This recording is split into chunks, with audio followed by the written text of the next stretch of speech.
At the time, he was getting $50,000 a month as the director of recruitment and programs. He was unsatisfied that he was acting in that role. He was responsible for security and he was an acting parish manager, and this was what he was getting. He said that the treasurer at that time, Howard McDonald, was telling him that Mr. Patterson was wicked to be paying him this amount of money. But for context, it is actually the board that votes on salary, not the president. Now, he revealed to me that Howard McDonald, the treasurer at that time, who had been Paulette Mackenzie Williams' assistant, had been donating his own personal cash monthly to make up for his salary. So, in addition to the $50,000 that he was getting from the NEC, Howard used to give Marlon money from his pocket every month to make up his salary. And Marlon felt a sense of gratitude to Howard that Howard would be helping him out like that. Now, both gentlemen started talking about getting the president out. So no, it was no longer just talk about his tyranny. It was about getting the president out. Now, I, being a new member of the NEC, would not have been able to tell whether this was true or not. I just listened to the gentleman. In February 2022, Marlon Millis and Howard McDonald started calling Chase Neal together, saying that they need to make a stand against the president.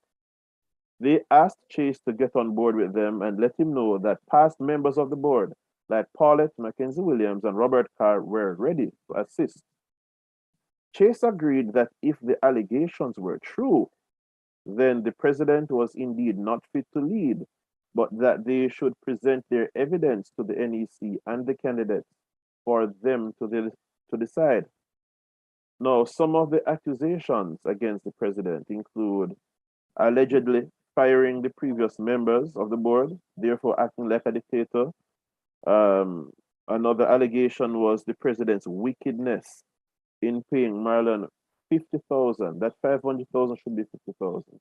In paying Marlon 50,000 monthly. And another one was the president allegedly demanding $167,000 for stipend for both him and his wife. So they felt that it was time for Mr. Patterson to go and they needed a way to get him out. So we see the background here. Now, the two gentlemen decided that they would build up a group who would be able to stand up to the president and that they would speak up vehemently against his proposals in the NEC while getting others to join the cause. Now, I cannot say who the others were. As I said, I am just giving from my point of view. This was not revealed to me, only that Paulette and Robert were in it. They also said Devon Thompson was in on it, but Devon has denied these claims, and there is no proof that he was, but his name was called. Now, from this point onward, in subsequent meetings, Howard became combative, and then arguments would stretch on in the NEC, with the NEC often not being able to conclude its business. So a proposition would be made, and before it was even finished being aired by the president, there would be a lot of cussing and quarreling until the meeting would adjourn. Now, after many such quarrels and a number of secret meetings being held behind the president's back, chaired by the treasurer, Howard McDonald, the president resigned effective March 21. I don't know why it's being hidden. March 21, 2022. Now, this is what the public know, that the president resigned effective March 21, 2022. And then we know that there was a split after with persons saying that he should not have resigned, he should have resigned. The NEC at the time determined that they will not accept his rescinding his resignation after we met with the candidates and they agreed to keep the president. But we see the background to what had happened, and we know that this would have been without doubt a coup. All right, so I am going to open the floor for any responses to that around 10 minutes before we move on. Does anyone have any questions, anything to add? You may request to the chair.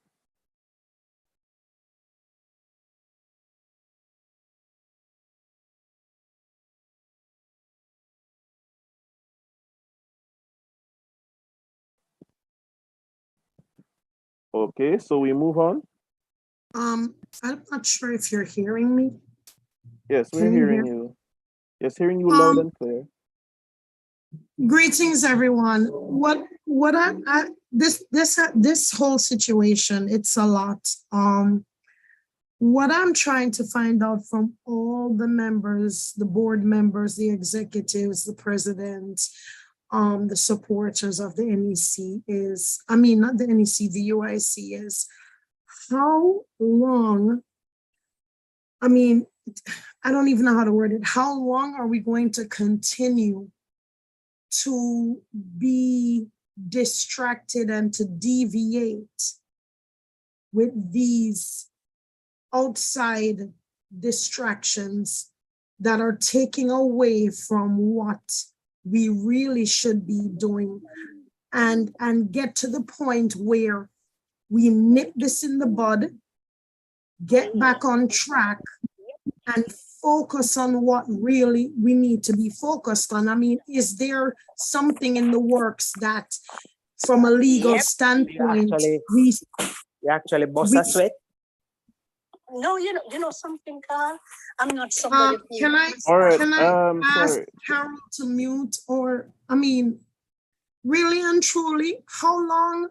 I mean, does the UIC have something in place legally to send or address to these individuals who continuously are sending emails, mass emails about these distractions, to get them to cease and desist? Because it has to stop at some point, because this time that we are taking now to address this is time that can be spent to do something more productive. I guess that's what I'm trying to ask. All right, thank you for your question, sister. All right, so I do agree with you that we need to address this. All right, the UIC has been acting in good faith because we were not hearing from them for a while. We thought it was all finished. So now the question about legal matters that will be addressed, but first we have to set the record clear because an invitation was sent out yesterday to all members, supporters, donors. So we need to make it clear at this moment that these persons are not to be supported. We had thought that it was finished. It is not. So we need to make it clear now. The legal side will come, sister. All right.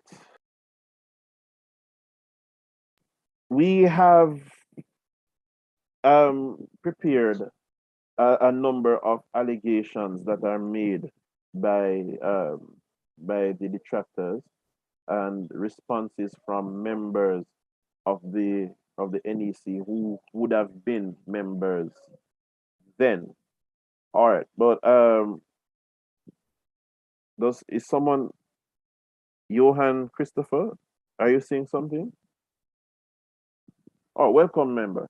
All right. So what we'll be doing, if there are no further submissions, is asking the members who were here, that's Sister Janet and Dr.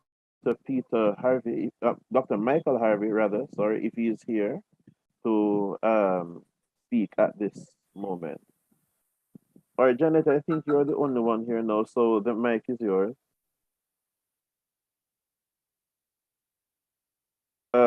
That is if you want to respond to the presentation that was made. Was there a question that asked? If you can see, this is one of my.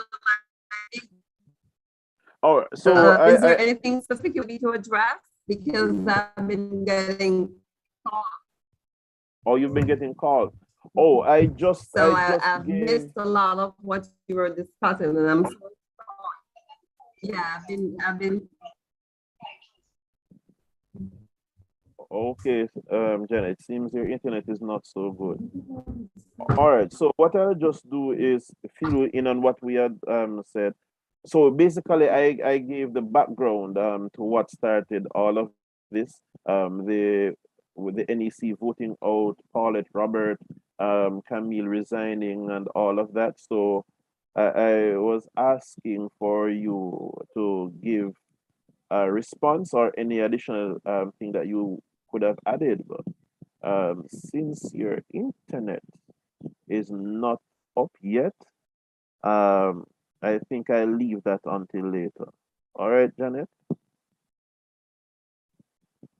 All right, so we move on. If there are no further questions, I'm going to ask Janet that you monitor the and Mr. President that you monitor the chat for me, please.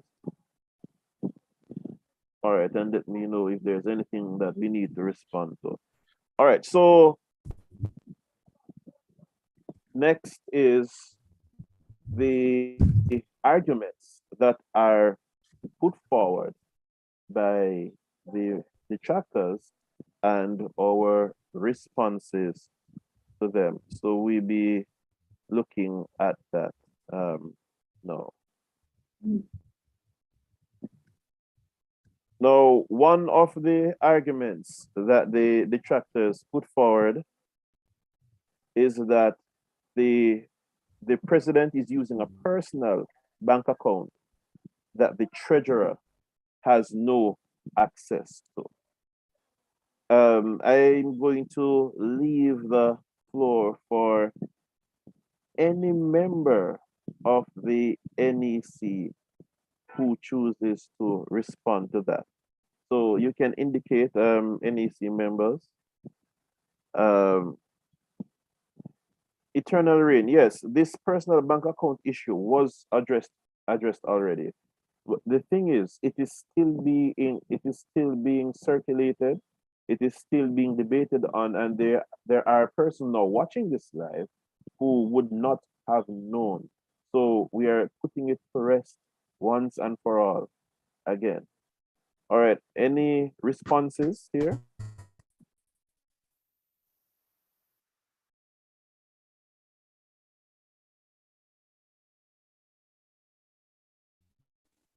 May I speak, please?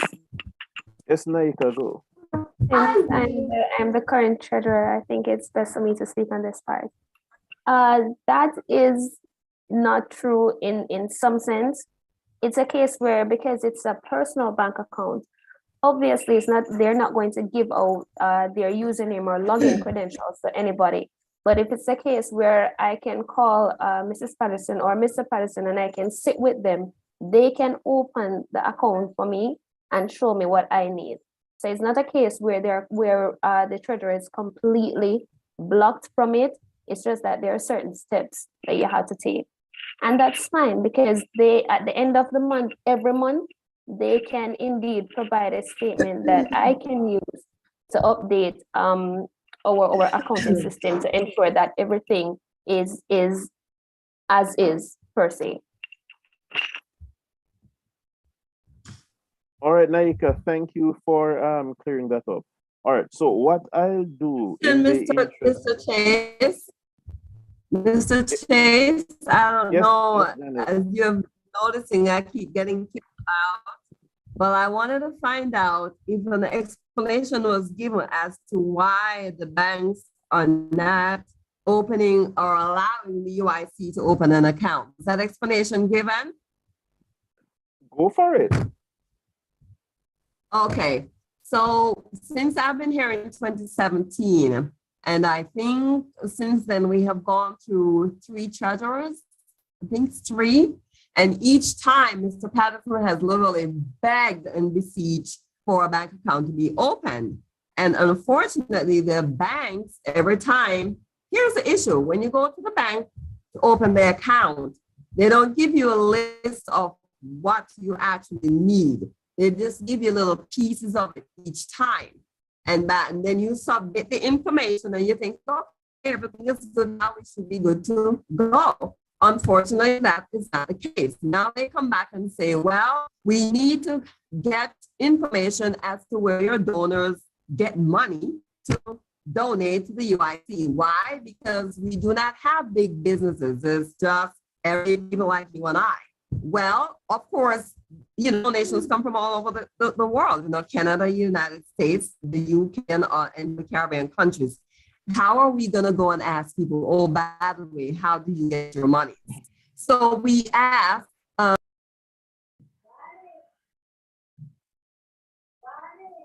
All right, so Sister Janet is kicked out, internet issues. So I'll just pick up from where she left off. All right, so the banks have been asking us to supply information on where our donors get the money from that they donate from to us. No, we have donors from all over the world. It is really impossible for us to get all this information on where donors get their money from. And our opening our account is conditional. And that has always been holding up the process. Now, whenever the banks are asked to provide the way in which the other 2 parties have proven their sources of donation, the banks are not willing to give us that information. So we cannot open the account because we are not able to provide source of income for our donors. And then when we ask, how can we provide this information? What are the other parties doing? We cannot get that information. So because we can't get that information, we don't know how to fix the problem. Therefore, the accounts have been donated for the use of the UIC, and it's transparent for everyone to see what's going on there. All right, thank you for starting off so well, Sister Janet. All right, so this is one of the accusations. With every treasurer, welcome, Dr. Ivy. For every treasurer that comes in the UIC, they are being asked and begged by the Pattersons to use their accounts or to get another account that's not theirs, to take all suspicion and all of that away, but nobody is willing to do it. Therefore, we're stuck here. All right, welcome again, Dr. Ivy. Great to see you. All right, so for your benefit, Dr. Ivy, we are going over some of the allegations that the detractors have been leveling at the UIC, and we are responding to it. So far, we have let Mr. Patterson take all the fire, but no, we are responding as a team to let people know that yes, we are all here, and we actually can answer to these allegations and these false claims. All right, another allegation that comes up is that we got $6 million in donations, and the president has used all of that money and has given the candidates none of that money. All right, so members of the NEC, again, I leave the floor for you to respond to that allegation.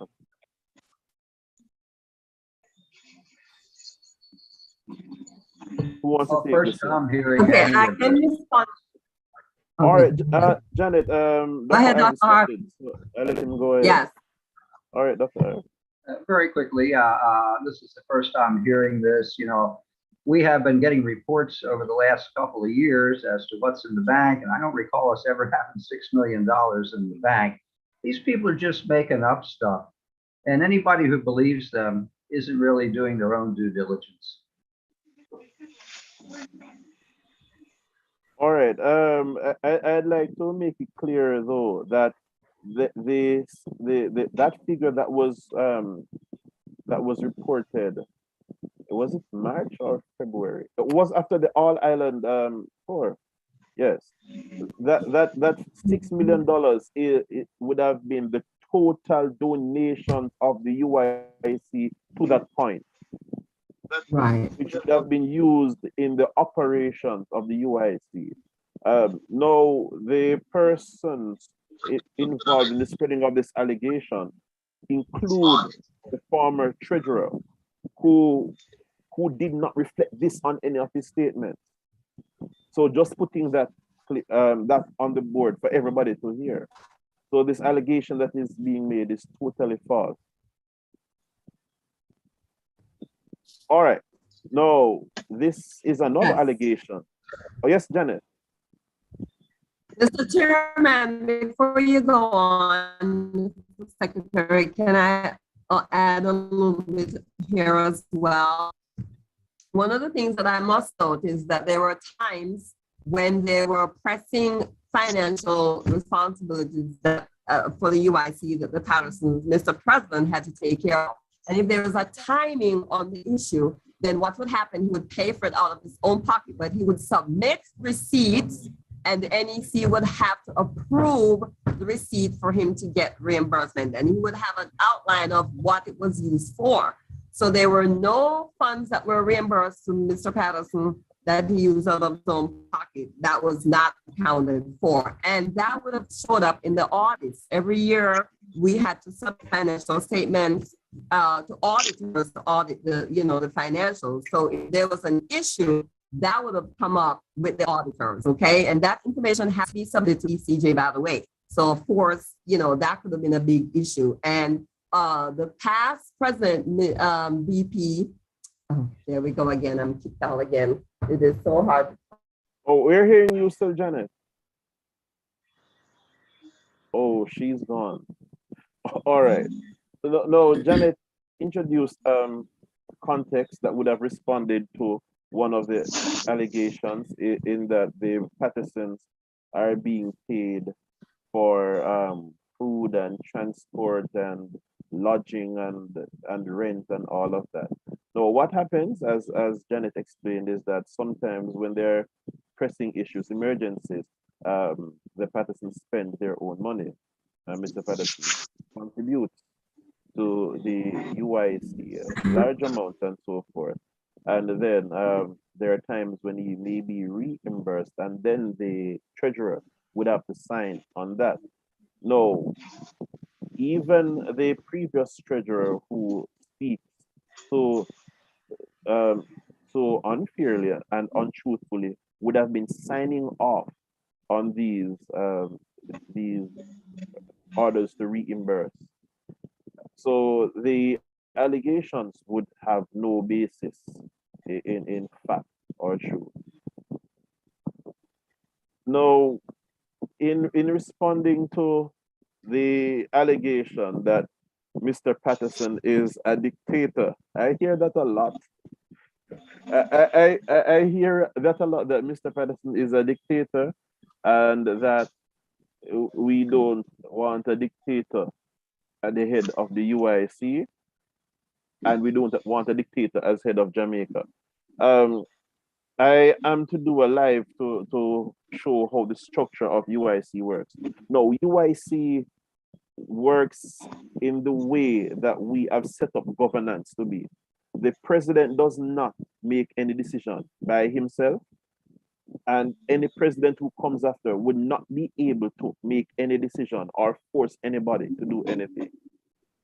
How the NEC actually works is through consensus or majority vote.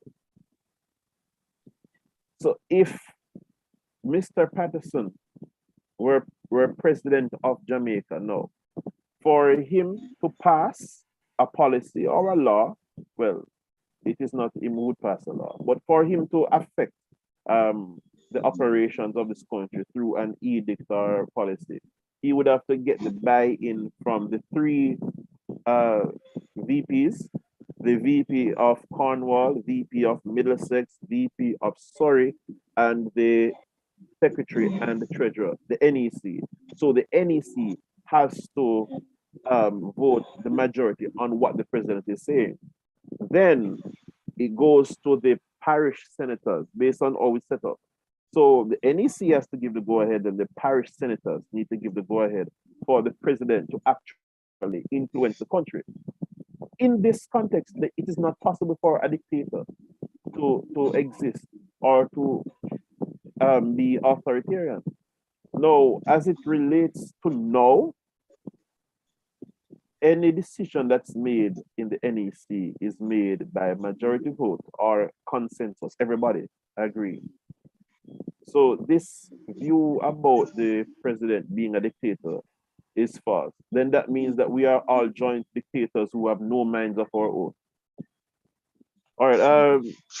Is there anybody who wants to add to that?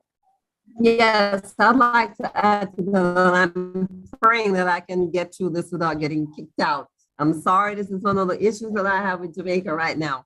But anyway, one of the things that I have noticed since being here in 2017, Mr. Patterson, whenever anyone resigns, whatever work they were doing, it falls in Mr. Patterson's lap. Mr. Patterson has the experience, Mr. President has the experience to run an organization.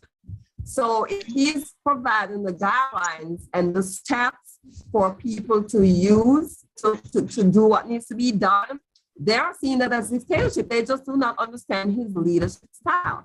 And as adults, one of the things that I have been preaching is when we're in a community like this and we have someone who is leading an organization, we have to learn how to be humble and we have to be teachable. And I think that's one of the traits that's lacking in some of the people who are coming in to serve in the UIC is they're not teachable and they're not humble. So whenever Mr. Patterson gives them guidelines to go by so we can work cohesively, they see that as dictatorship, but it is not dictatorship because they do not understand his leadership style. They have to understand Mr. Patterson's background. This man has worked with many people from all walks of life, handling billions and billions of dollars. How could he be a dictator without all that information out there? People would have been complaining. He'd have gotten fired, right? So that's why. It's because they do not understand his leadership style. All right, so I can attest. Oh, Dr. Harvey, yes, go.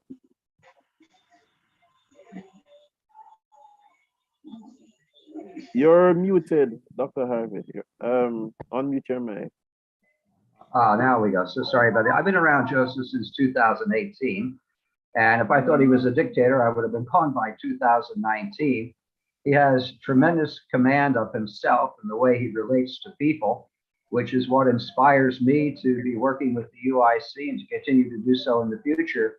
This is all we have. We better get it going and get this thing in gear and go take out the people who have destroyed this nation and the people who want to bring us down. You know, it took me a long time to figure this out, Chase.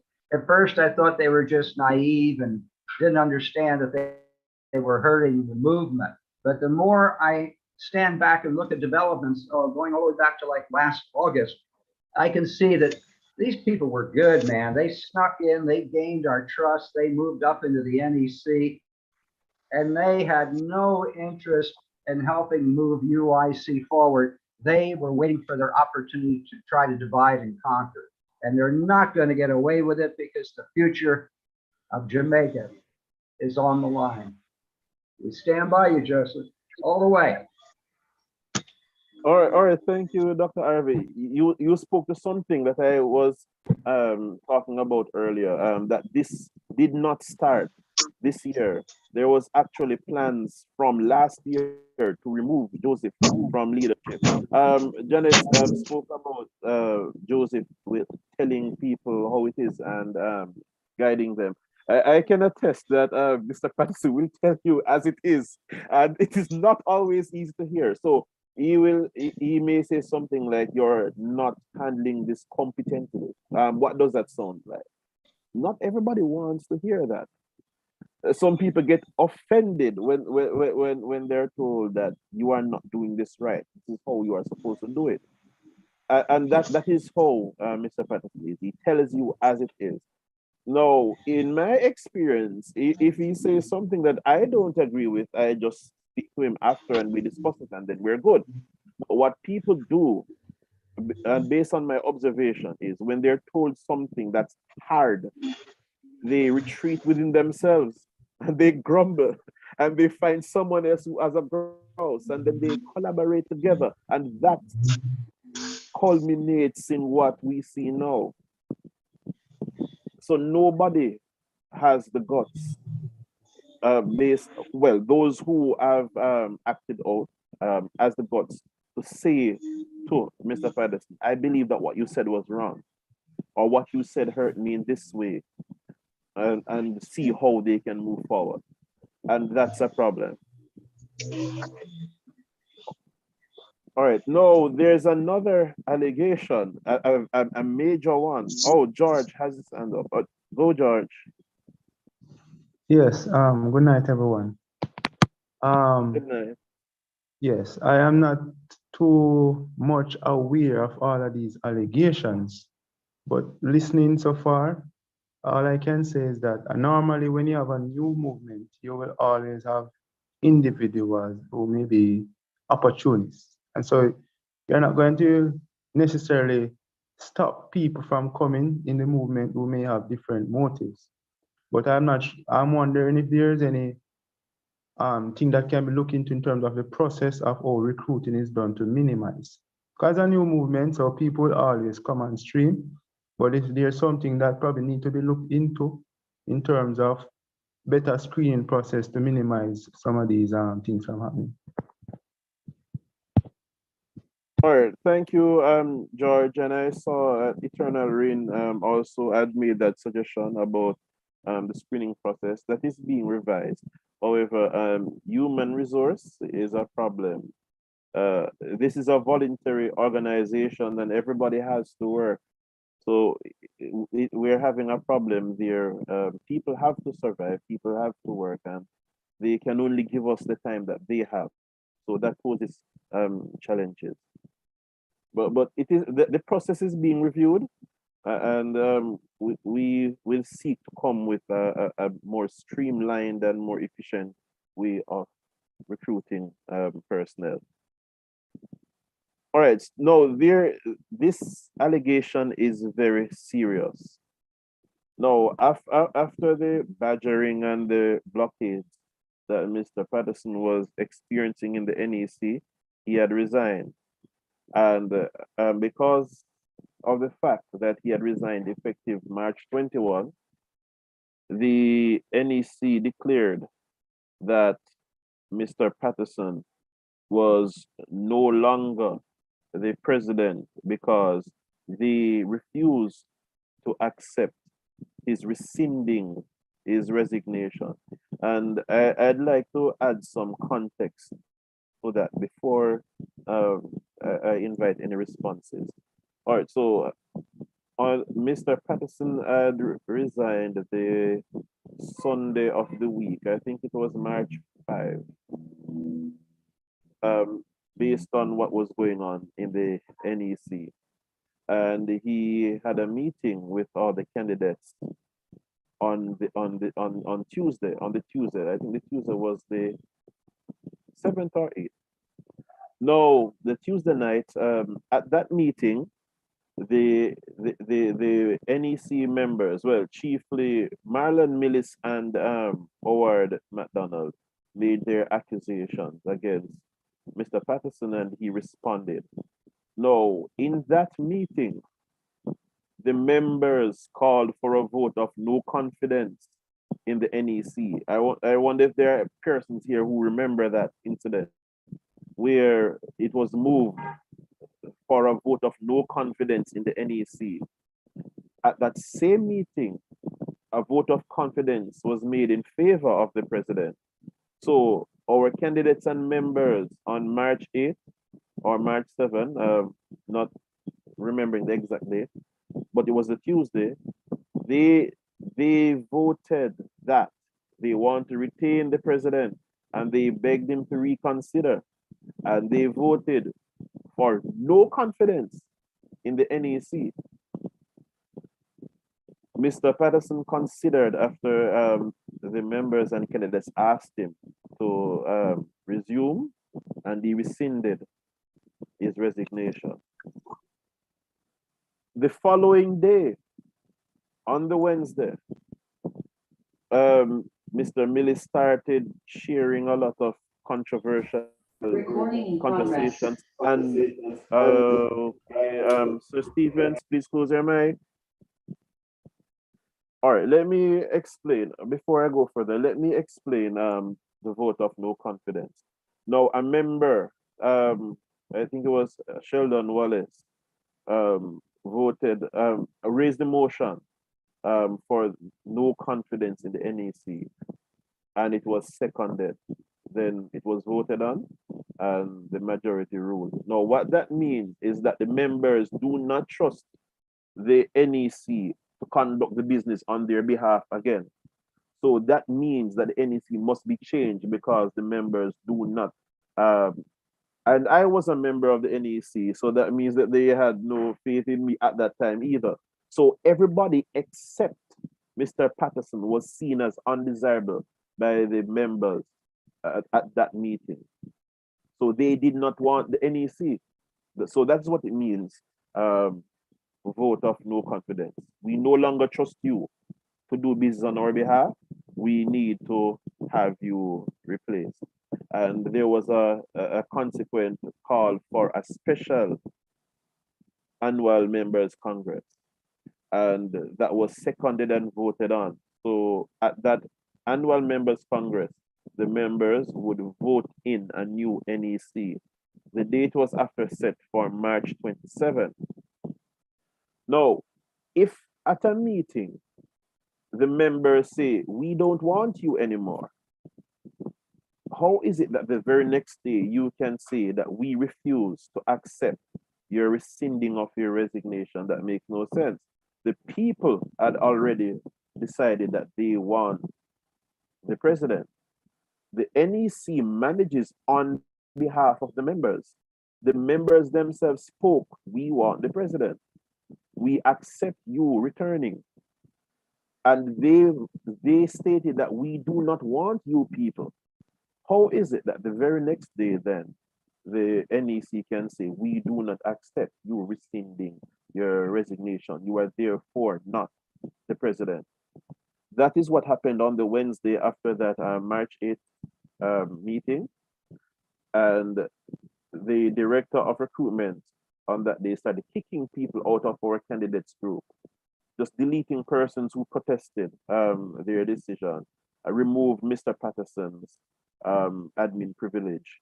So it is against, so when they come now and say that he is no longer the president, they have no footing to stand on to make that clear. All right, so is there anyone who wants to respond to that before we move on? I'd like to make a point about the Mr. Patterson's resignation.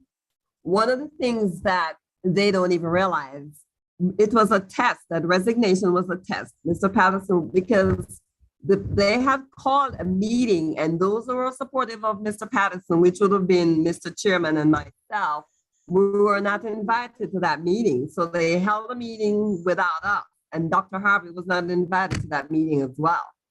But one of the reasons why Mr. Patterson actually sent in that resignation was a test to see who was really there to support him and who was really against him. And trust me, That resignation letter brought out the people who are the detractors. It absolutely did. And they did not even realize that that was also a test that they fell for. And now we knew who are the detractors, who are not supportive, who are not genuine. Now we knew that people were here for the wrong reasons.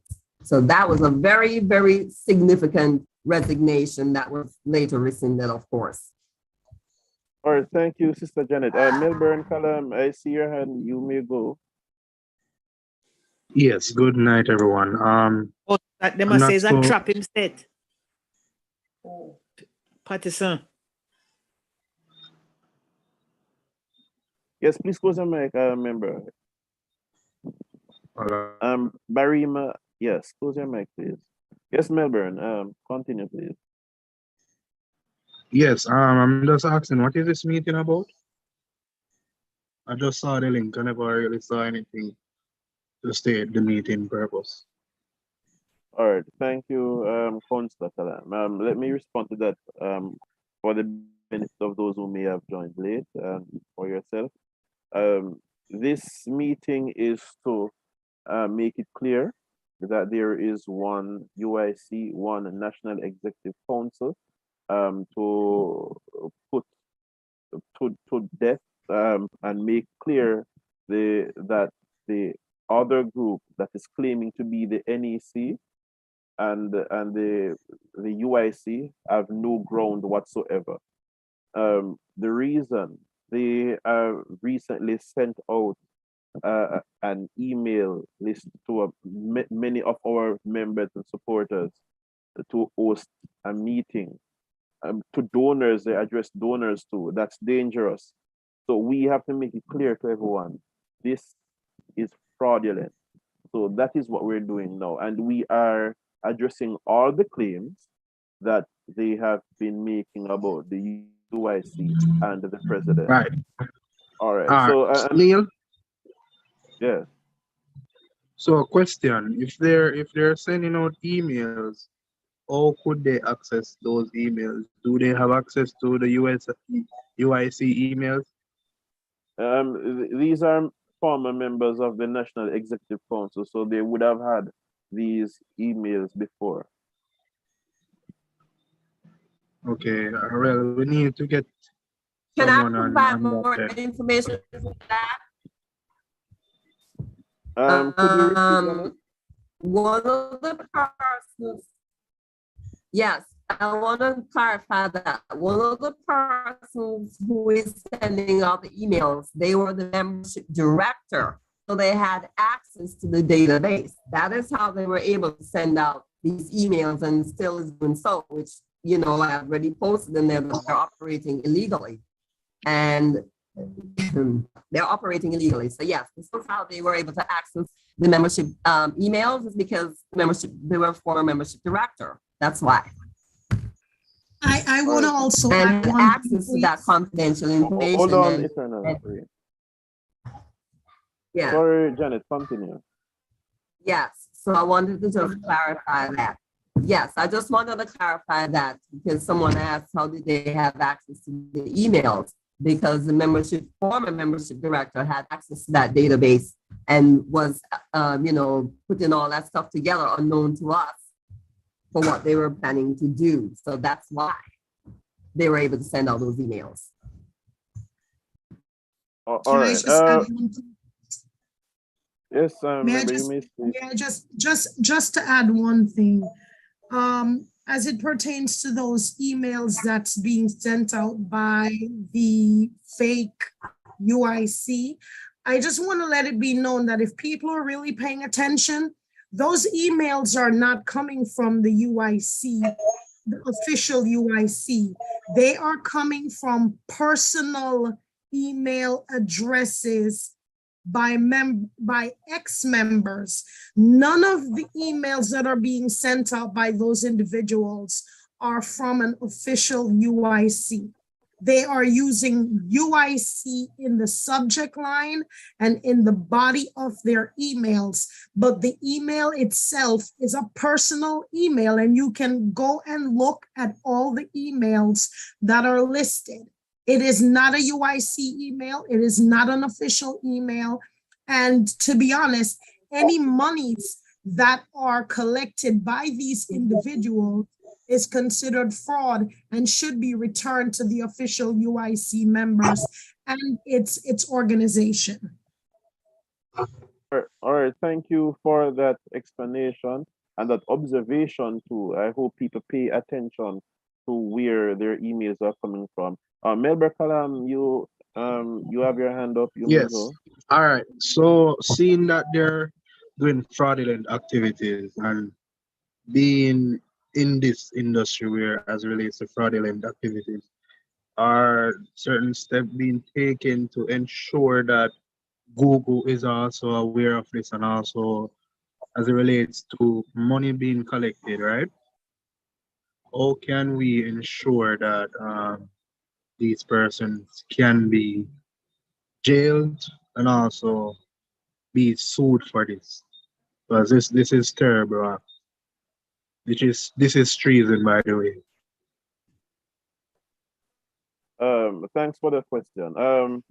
Councillor Kalam, we don't have any proof that they are collecting any monies in the name of UIC, but we do note that they sent out communication to donors, and yeah, so this is exactly why we need to make it clear to even the donors who are watching that this is fraudulent. But as to whether they had collected any money, we can't say that. All right, welcome to our chairman, Mr. Winston Wright. Well, as I'm seeing you in the meeting. Good evening, everyone. Sorry to be late. It was a harrowing drive on the bad roads, winding roads, but I'm here and safe. I will join in the conversation as soon as I'm caught up. All right, thank you, Mr. Chairman. All right, I thank you for the suggestion to Council Candidate Kalam for us to contact Google. That will be looked into. All right, thank you for that suggestion. All right, so Sir Chairman, to bring you up to speed and for anyone who might have joined later in the proceedings, we have looked at the background to what has caused this rift. We have shown that this was in planning before.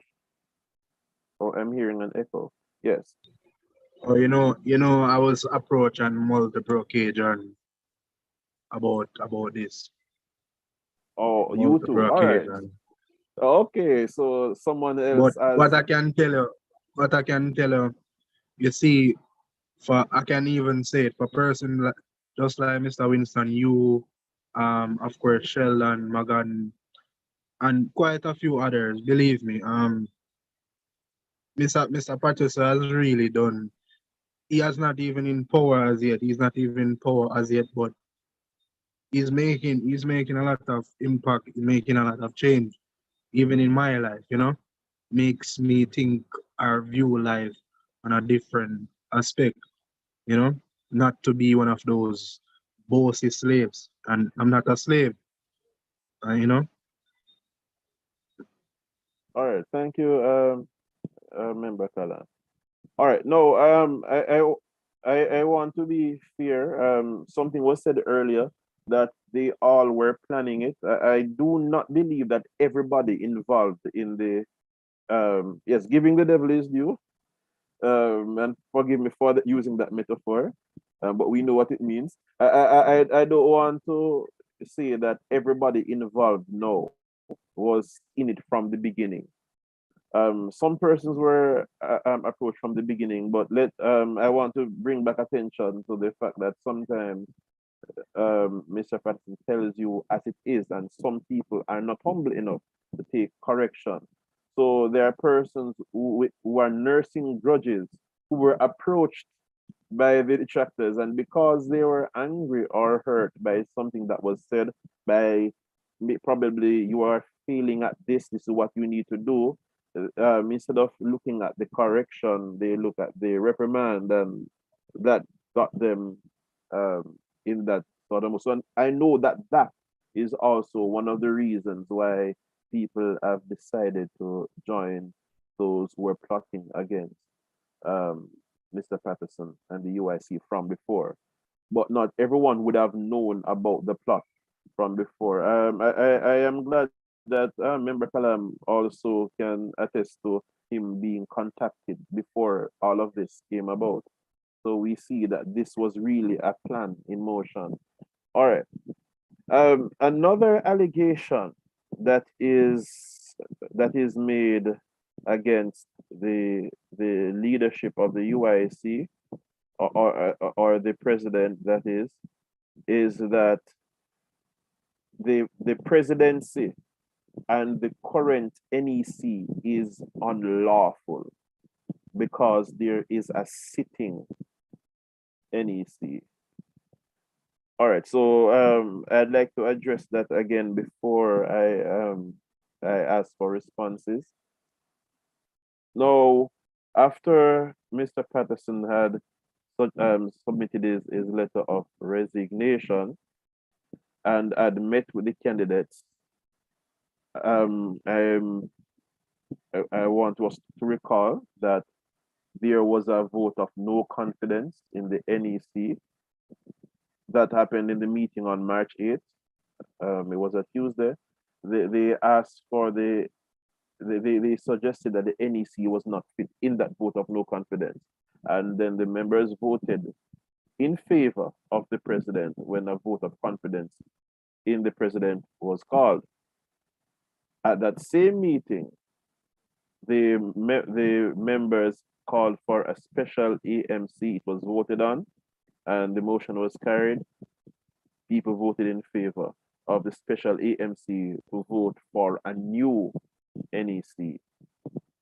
Now, the following morning, after Marlon Millis started removing people from the group, removing the VP, removing the president, and so forth, Mr. Patterson had the administrator call everyone in the group to find out where their loyalties lay, and those who assured the administrator that they would still follow Mr. Patterson and the UIC were added to a new group because, hey, they were kicked out of the candidates group.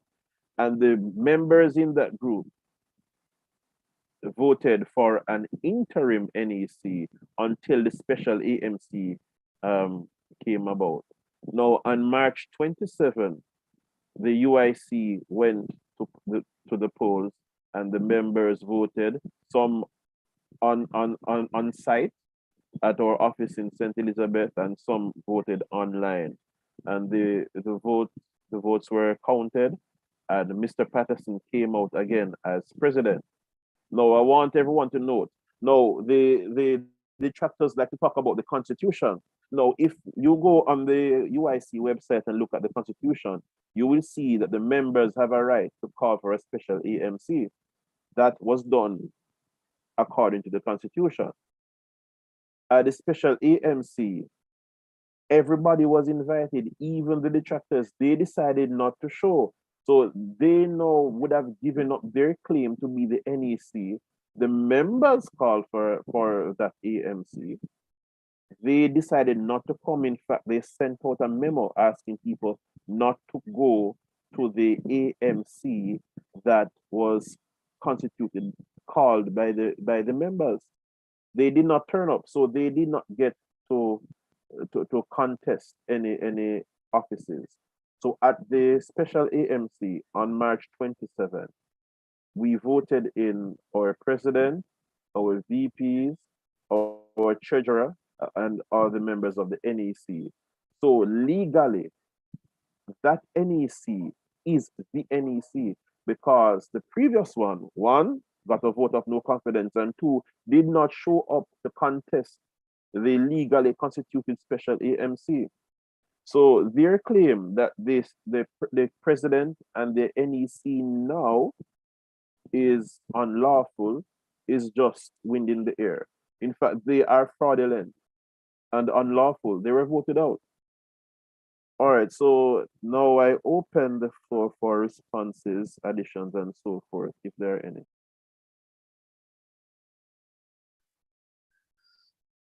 While you're waiting response, Director Neil. Persons would probably like to know the results of those polls conducted at that special AMC. Okay. And what I'm proposing is that instead of telling them, we show them. Now, is that possible? Well. That instead of telling them. All right. Is screen share on?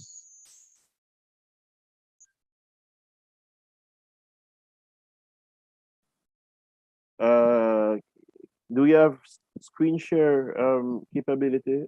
All right. All right. Can persons see my screen? Yes, we're seeing the screen.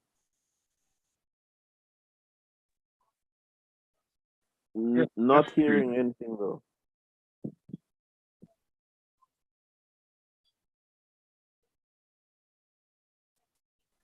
All right, not hearing the audio, Chairman, right?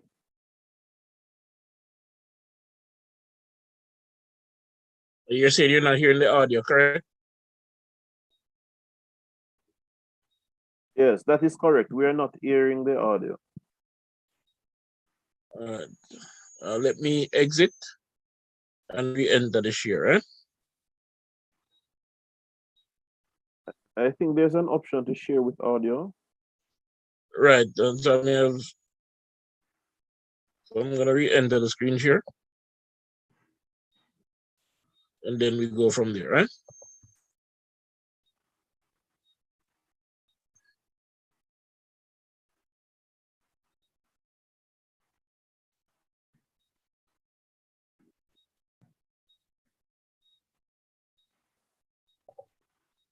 Mr. Winston.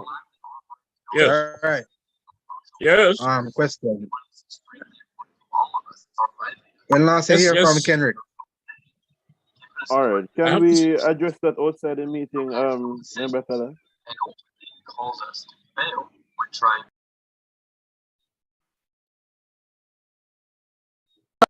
5 votes were received manually. A total of 35 received electronically. In a few cases where there were no votes received, and that is going to be taken as a no confidence vote. But I won't go into the specifics of that.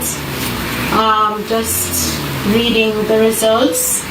So, Chairman for Winston Wright, that was like a landslide, no contest.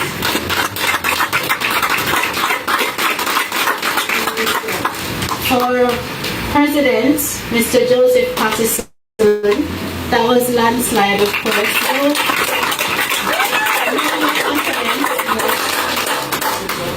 VP Cornwall, Henry Gordon, landslide pretty much. The VP Middlesex, Carly Ramirez Acosta, landslide.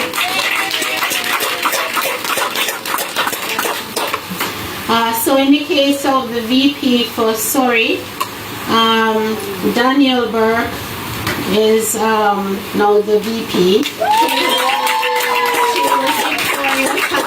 Most of the votes. That's not many, but good work, Mr. Magan.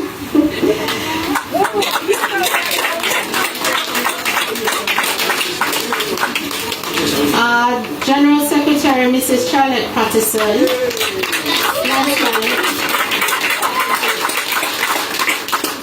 And Treasurer Rose Neal, landslide. There were no confidence votes. So that's it.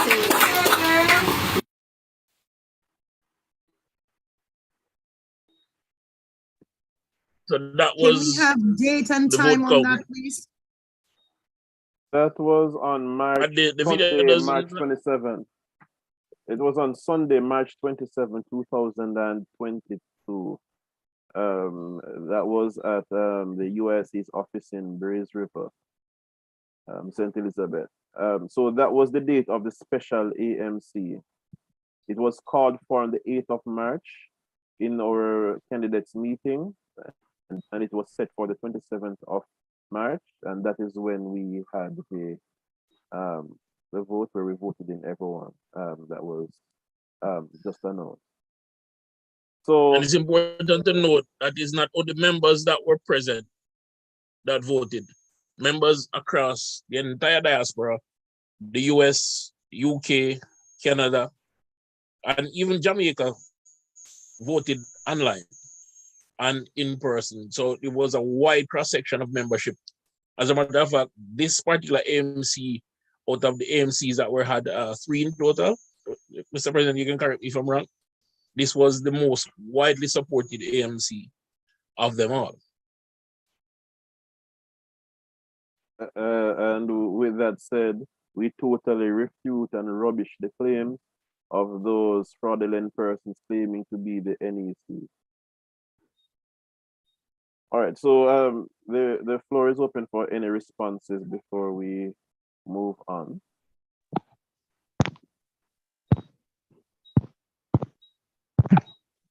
You wish to speak, Sir Irving? Oh, yes. I was trying to raise my hand, but I wasn't getting right. on. That's just a you quick have the question.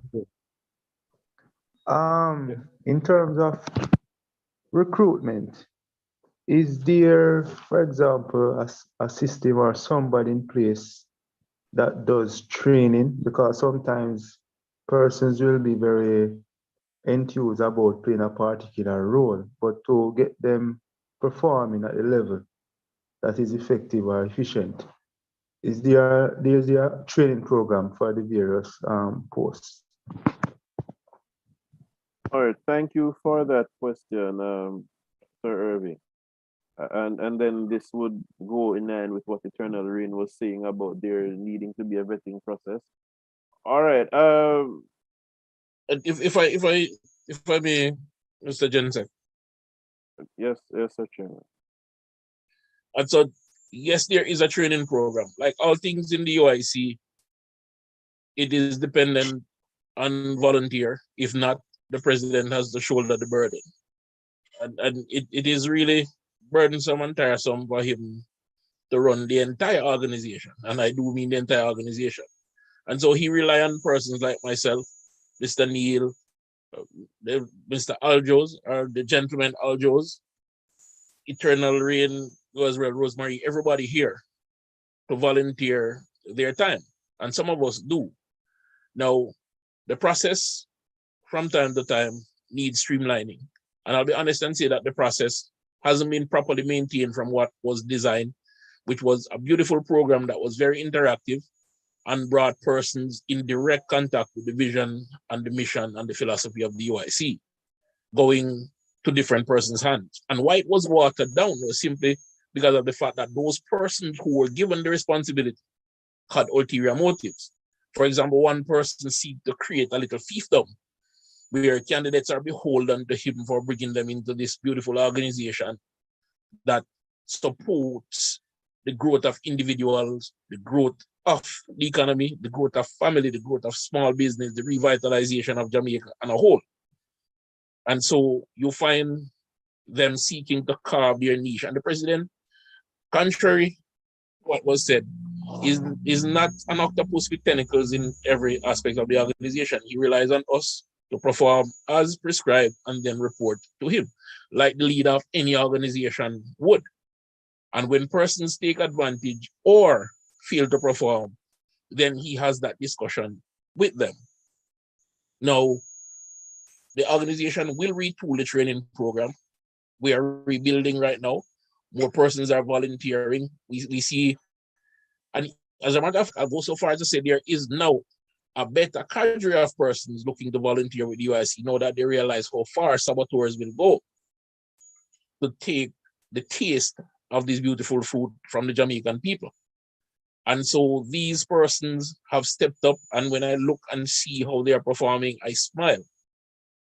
Because the president's word, again, has rung true, where he has said that persons who are seeking to destroy the movement will only galvanize us in the hearts of people who are truly patriotic and who truly understand what it means to be free and yearn for that true liberty. But not to go on without answering the question, the program exists, it has been managed the way it should, and that is on all of us, including myself, for the various positions that I've held in the organization. All right, thank you for responding to that, Chairman Wright. All right, so we move on to hold on, there's a,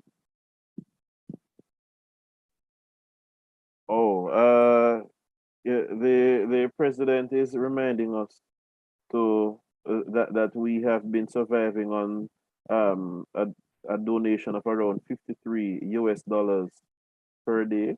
It's an impossible figure, but we have been working with it. I'd like to encourage all the viewers to look at the financial statement post on UIC Liberty TV to see what our financials are like and how we have been making it work excellently. Well, we are surviving on these donations and we are grateful for them. But the reality is that it is challenging and we are all volunteers. So we have a process that's beautiful, but persons are volunteering and have to work and so forth. Yes, sir, Chairman. But if I may step in and speak on finances, and first let me voice my personal disappointment that outside of a members meeting, the organization's financials had to be posted to convince persons who should know better, who also know that they have ready access to the organization and its officers for them to have that information. That's my personal disappointment, Winston Wright. Now, as the chairman, the transparency that exists here doesn't exist in any other of the two colonial parties. We don't know how their war chest is set up, but we have an idea. For example, in the last election, we see where one bank, for example, donated $31.5 million, which is the maximum allowed to each party.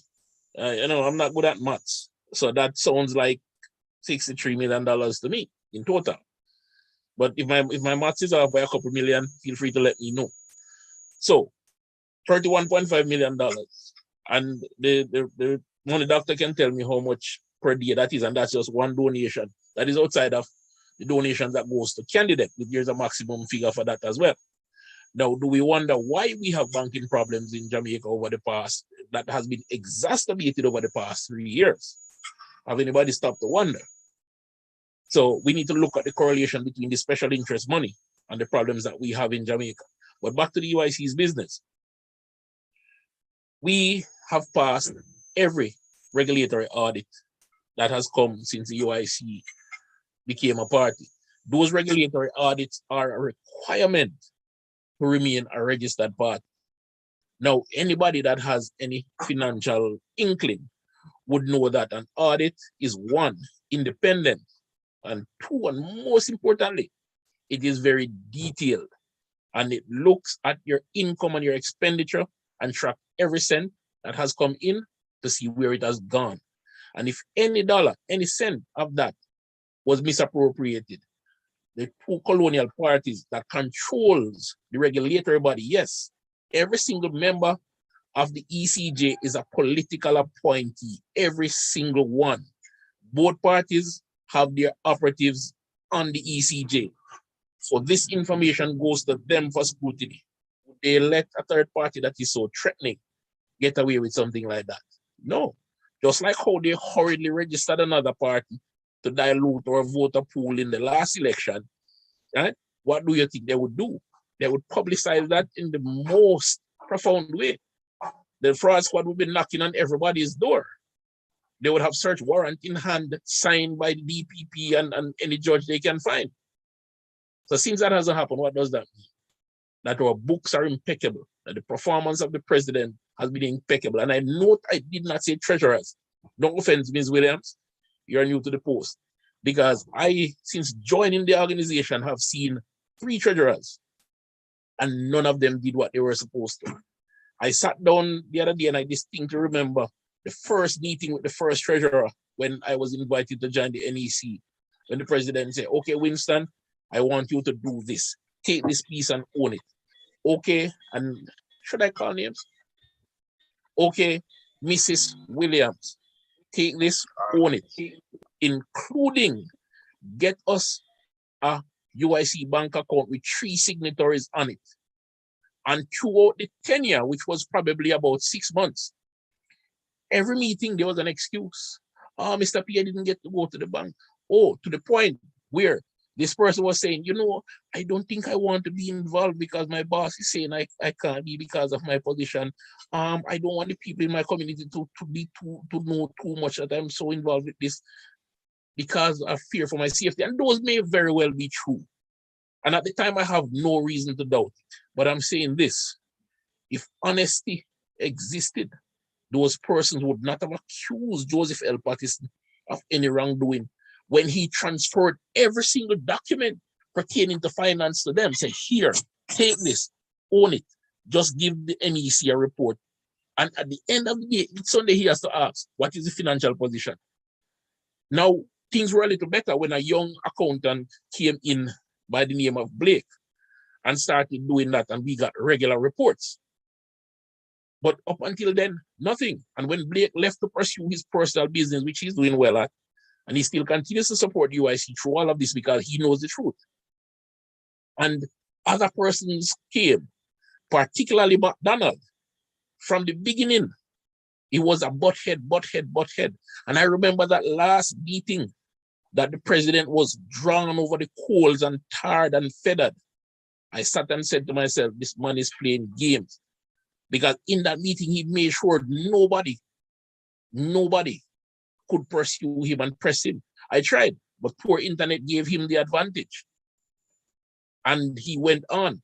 And I remember calling a meeting and trying to reconcile the matter. And just at the last minute, when everybody was feeling atrocious, he launched a broadside against the president, accusing the president of being dictatorial and hiding information and suggesting that there are improprieties. And again, none of this was borne out by any audit of the organization books, 2 of them since he has departed.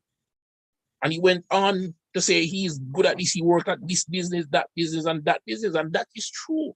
I don't have any reason to doubt his resume. But when I look at the audit statement that auditor sent back, it left questions in my mind as to why were he so obstructive to the president. I'll be honest and say at one point I was wondering, maybe the president might be taking this too serious. But when I saw the persistency with which the president was opposed, I was very disheartened. I remember one member asking me at an AMC, the first AMC, what is your job as chairman when I first volunteered to serve as chairman? Will you keep the president in check? And I stood up, and everybody that was there can remember what I said. I said, my job is not to correct the president. He has advisors that he has chosen to advise him in that manner. My job is to support him by making sure the organization works. And some persons understood, and some persons didn't. And I stood by that, and I continue to stand by that. People, we have spent countless hours debating the president's performance. But those who are inside the organization knows and sees his performance, see that he's the glue, the linchpin that holds this thing together. And all the persons who could not find time to perform in the organization now find time to band together to destroy the organization. So now, is it a love of freedom that they have? Or is it a dislike for Joseph L. Patterson? Or is it that they care so much for the system that they live in, they can't see up from down? Think about it. That's what critical thinking is. Trying to figure out what that person's motive is. My brothers and sisters, even if you dislike Joseph L. Patterson, you can like the president of the UIC because the UIC and what it stands for. And just like how we live in this corrupt system and we realize that we have to be in it to change it, to change what is happening, you have to be in the UIC. And if you're not in the UIC, then you're destroying the UIC. And to what end? To keep the corrupt system alive for another 400 years? In case we missed it, slavery has re-emerged. It is not shackles on our hands and our feet. It's not shackles on our minds alone. It's going to be on our pockets. It's going to be on our rights. It is going to be on our liberty. And we need to put these people out to pasture, have them be seen for the villains and the brigands that they are, for the slanderers, the misleaders that they are, and then move on to do the people's work. There are minds, brilliant minds here across my screen that I'm looking at, from young Nyieka that has come in and taken on accounting in a way that the 3 professionals that were there could not. Mr. Neil, who has come in and impressed me and continue to work hard. So Dr. Harvey and Sister Janet, who has been there. So the Aljo brothers that have come in and worked with us to organize our books and make sure that we can be shipwright. From young Mr. Harper that has come in and said, you know what, let me stand with the UIC for liberty, and has brought beautiful talent to us. Sister Rain, who is always there supporting us from day one. And I haven't forgot everybody. It's just I can't call every name that is on the screen. But understand this, my people. I have a list of names right here on my screen that somebody just shared with me. All the detractors sitting in their meeting, and they're saying that they're the true UIC. Now, if they are the true UIC, how comes they are not at the ECJ listed? If they are the true UIC, how comes the instruments of the organization are not with them? And they're going to say, oh, Joseph Patterson has it. The people gave it to Joseph Patterson. All those members who voted at that AMC gave it to Joseph Patterson. He didn't take it. It was handed to him. I voted for him. I handed it to him. Now, let me tell you my personal business. I'm not a rich man, but I'm a hardworking man. I never miss a chance to donate. Why? Because I'm ashamed that Joseph Patterson has to take his own money to pay for the UIC business. And that Jamaicans who know what it means will tell you that, boy, you know, say, may not have the money, but they find time to buy cash pots. They find time to pursue other lascivious behavior that adds no value to their life. But they can't put together over a 1 month period $1,000 to pay for their freedom. That is the kind of trauma as a people we carry because of the poor education system, the poor governance system that they use over the decades, the hand-me-down from our enslavers. And we sit here and we pretend that we know what we're doing and whatever. Let us not kid ourselves. It is time for us to just ignore these people. Better yet, no, let me not say that. UIC does not support that. But let us as a group unite so solidly, work together so succinctly, in such deep synchronicity, enough big words, Baba, that the people cannot mistake us for anything other than a well-oiled machine, because they are just the dregs sent to distract us. Just like they're doing now, because there are other important business there to be done. Our rights are being sold out from under us. A new constitution is being planned without us. And what are we doing instead of planning how to take back this country? We're fighting for the organization that Joseph L. Patterson had the foresight to create. And none of these lazy fools had that foresight, but they want to inherit it. Typical. They didn't want to create it. They didn't have the wherewithal to create it, but they see it working and they want to rip it from someone. That's destruction. That's deception. That's everything the UIC stands against. And if they were true uniters, they would be looking to either find their way back to be involved in liberating the people, or sit quietly by and wait for the time to vote and vote silently and in shame. I don't need to vote in shame. I wear my colors. I wear it proudly. And even though I struggle financially, I still support the UIC, because Joseph L. Patterson and his family should not have to do it. We allowed Marcus Garvey to be killed and his party to be destroyed. So we're going to do that to the UIC. Winston Wright won't. I will defend the blue. And I'm not going to do it with words only. Better Brothers. Fresh. Brothers. Thank you, sisters. time we put this to rest. When you hear the slander, put them in their place. Shut up, man. You talk too much. How can somebody want to donate $25 and control the president? He said it, you know. We sent him a 2-page letter and him not even reply. So if he donated $25 and behave like that, imagine when he donated $25 million, what he would do. He would want us to be his personal usher. So, for those who are here to bring back the news, tell him that Winston Wright said, we don't need to reply to him, we reply to the people. And everybody have an idea. A friend of mine have a more eloquent expression, but I'm among ladies and gentlemen, so I won't use it. So people, tell them to apologize now. Tell them to they chat too much. Tell them to they're a waste of time. Tell them that Jamaica needs unity.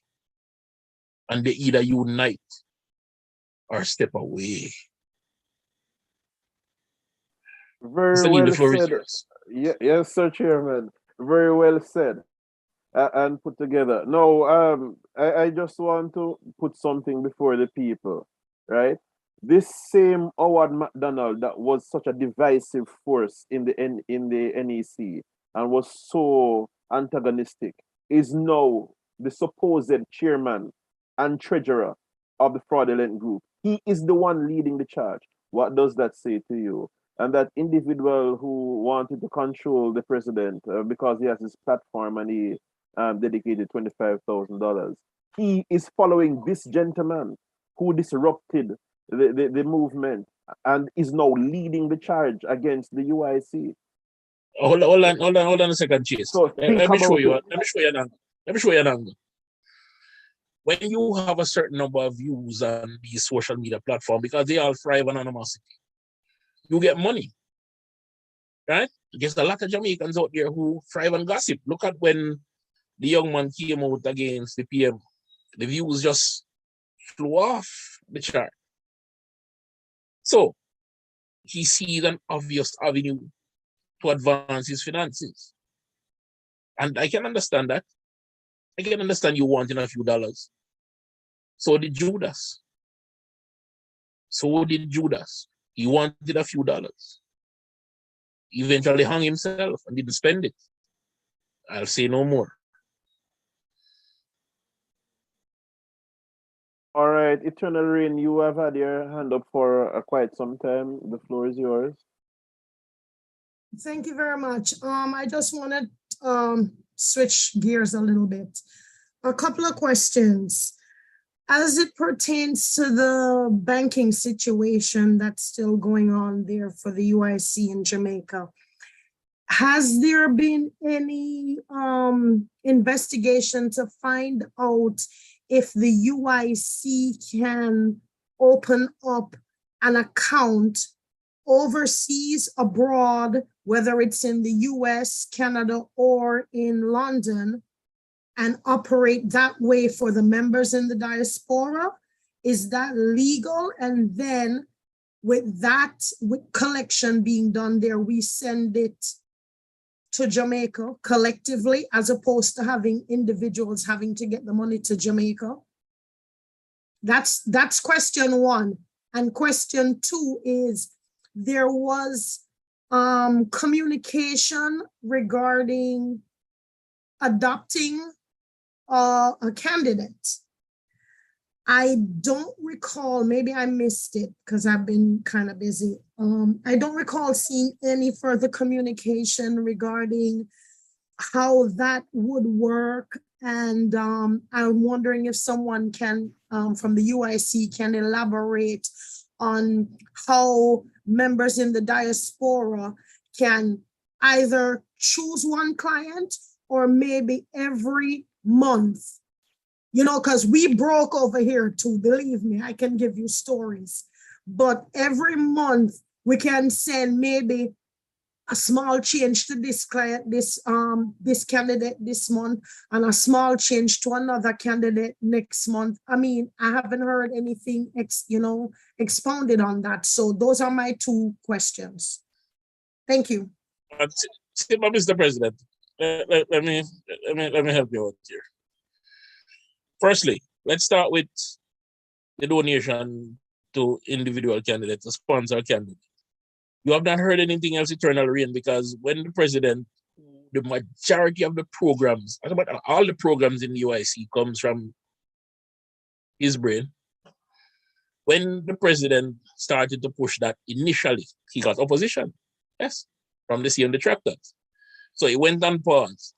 When they left the organization, the president resurrected it and started to do some work on it. But here came the avalanche of accusations, which distracted him from the work he needed to put into that. As a matter of fact, the JUMP program was given to them to do, and they kept complaining that they didn't know what to do. And at every meeting, it was a big fest. When will I get the documents so I can move this forward? When will I get the documents so we can move this forward? And all he could hear was, I don't know what to do. I don't know how the financials will pan out. We've never had a system like this. And that is true. We've never had a system like this. But all you need to do is be creative. Anyway, so the president had to put it on pause to defend his good name and his character and defend the organization. Recently, he has gone back to that. But again, here we are, defending the organization and his good name. So he has not had time to put in the creative work to the volume he used to because of all of this. He has had to defend his good name because his business depends on his good name. As an accountant, and the brothers Aljo can testify to this, as an accountant, if you don't have a good reputation, you don't have a business. And they know that because the chief instigator is an accountant. So if I'm wrong, the brothers will correct me. And in trying to destroy the president's reputation with false allegations, innuendos, and suggestions, they're trying to paint a picture of shady dealings.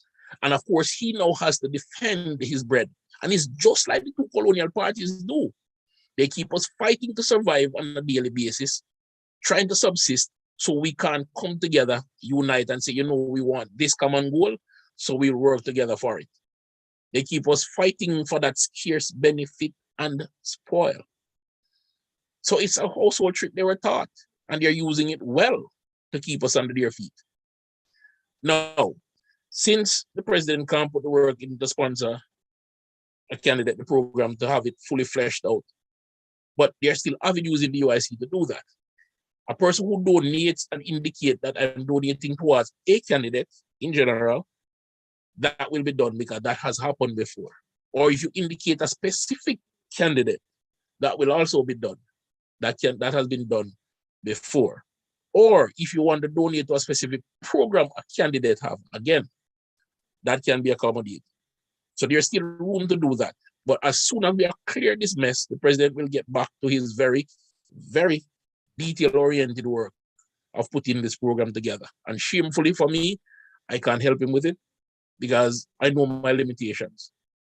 But if there's somebody who can help him with this program, who is schooled in whether in computer science, in political science, or any of the business acumen that would allow them to help him with this, your assistance is welcome.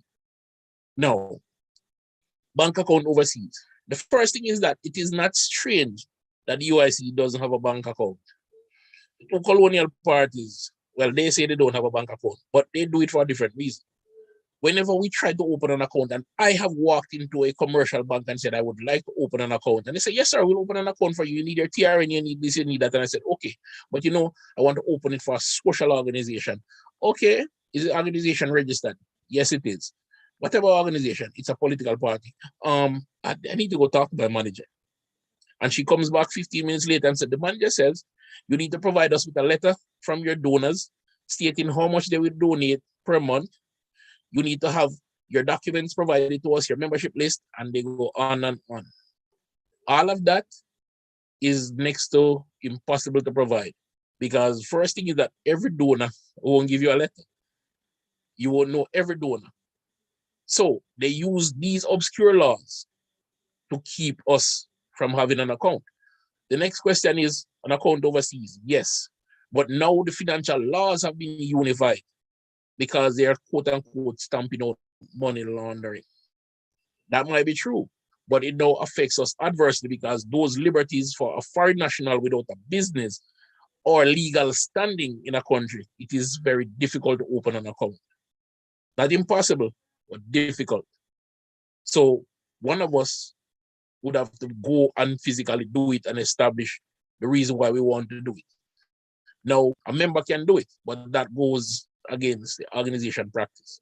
We'd have to literally form an organization there. When we form an organization there, we are not tax liable if we're not tax exempt. That is another problem.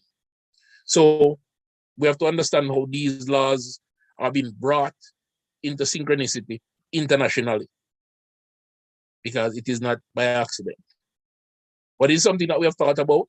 It is something that we have looked at in other programs that we are pursuing. And because of these liabilities, we have had to consider carefully the implications to not only the organization, but individuals. Brother Winston, real quick, when you said that a member would have to come to, foreign and open an account, you become tax liable. Even if it's under a 501c, which is a nonprofit organization, how are you tax liable under a nonprofit organization?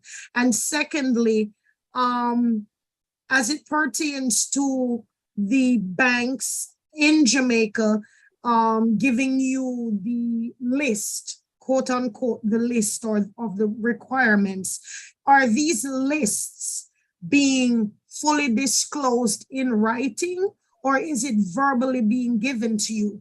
Because I don't know, call me, idealistic or naive, but I would assume that if you're opening up an account, they would provide you with full disclosure of what is needed up front, and then you go out, seek all the things you need, and come forward and provide these things, and then you move to the next step. Is that not what's being done? And if it isn't being done, what is the UIC doing? Or are we going to a next bank, or are we looking for outlets? Because you know what I'm saying? Right. So no, let's start with the tax liability. And that's why I said, if you're not tax exempt, which you have to apply for and be granted. So you have to show certain standings. So that's why I said, if you're not tax exempt. And so we have looked at that. Sorry. All right. Yes, Brother Chief. Sorry, could we have the finance committee chair who actually resides overseas give an answer to this, since this would be his area of specialty? That's Gary Aljo. Great idea. Go ahead, Brother Aljo. Right. Good afternoon, everyone. In regard to the overseas and the non-for-profit, yeah, it's possible to have a non-for-profit registered in the US, but it generally has to be done by usually a resident or a citizen that has, in this case, would open it on behalf, maybe a member of the UIC that is a US resident or citizen with the appropriate US identification number to open the account and also to establish the organization. So it's not as easy as just a member coming and just opening an account like that. It's a process, and there are regulation that covers it as well, especially under the nonprofit, and especially since September 9/11, it has tremendously changed under the not-for-profit and political organization. So though it can be done, it's a very difficult thing to do at this time. However, there are processes that are set up right now that can take us or bridge that gap and can be utilized. We have the PayPal situation where an account can be opened there, deposits can be done, contributions can be made through the PayPal accounts. From the PayPal accounts, it can then come into Jamaica. Right now, we're working on a new, a new push to open a bank account. And we're getting there. It's just a matter of seeing the process through. It just started. And I think this process will be a successful one, but we just have to see it through, and maybe in another month or so, we should have that account established. If that is not established in about another month, then we need to look at some options, other options, which we have on the list to do. But this, I think, is a priority right now, is to get the Jamaica account open so the UIC can conduct its business in a formal account under the UIC, so that it can be taken away from all the other personal accounts that it has to use right now to conduct its business.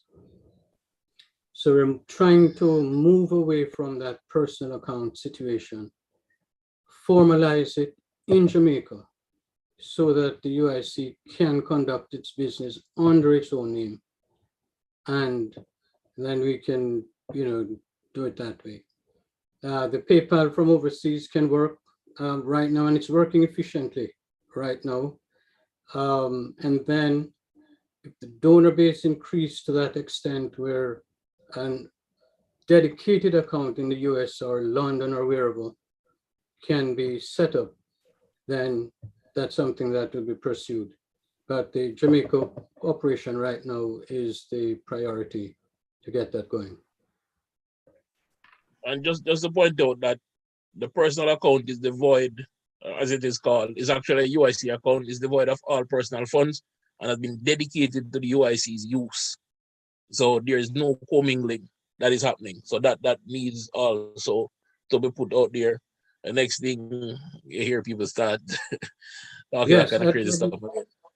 Yes, I'd like to emphasize that, because as part of our presentation each month, we look at the expenses, the contributions coming in, and how they're used. And we look also at the fact that the personal accounts, or the accounts in personal names, for which are dedicated solely for the UIC transactions, are just that. There are no personal commingling of funds that enter these accounts. So I just want to point that out clearly.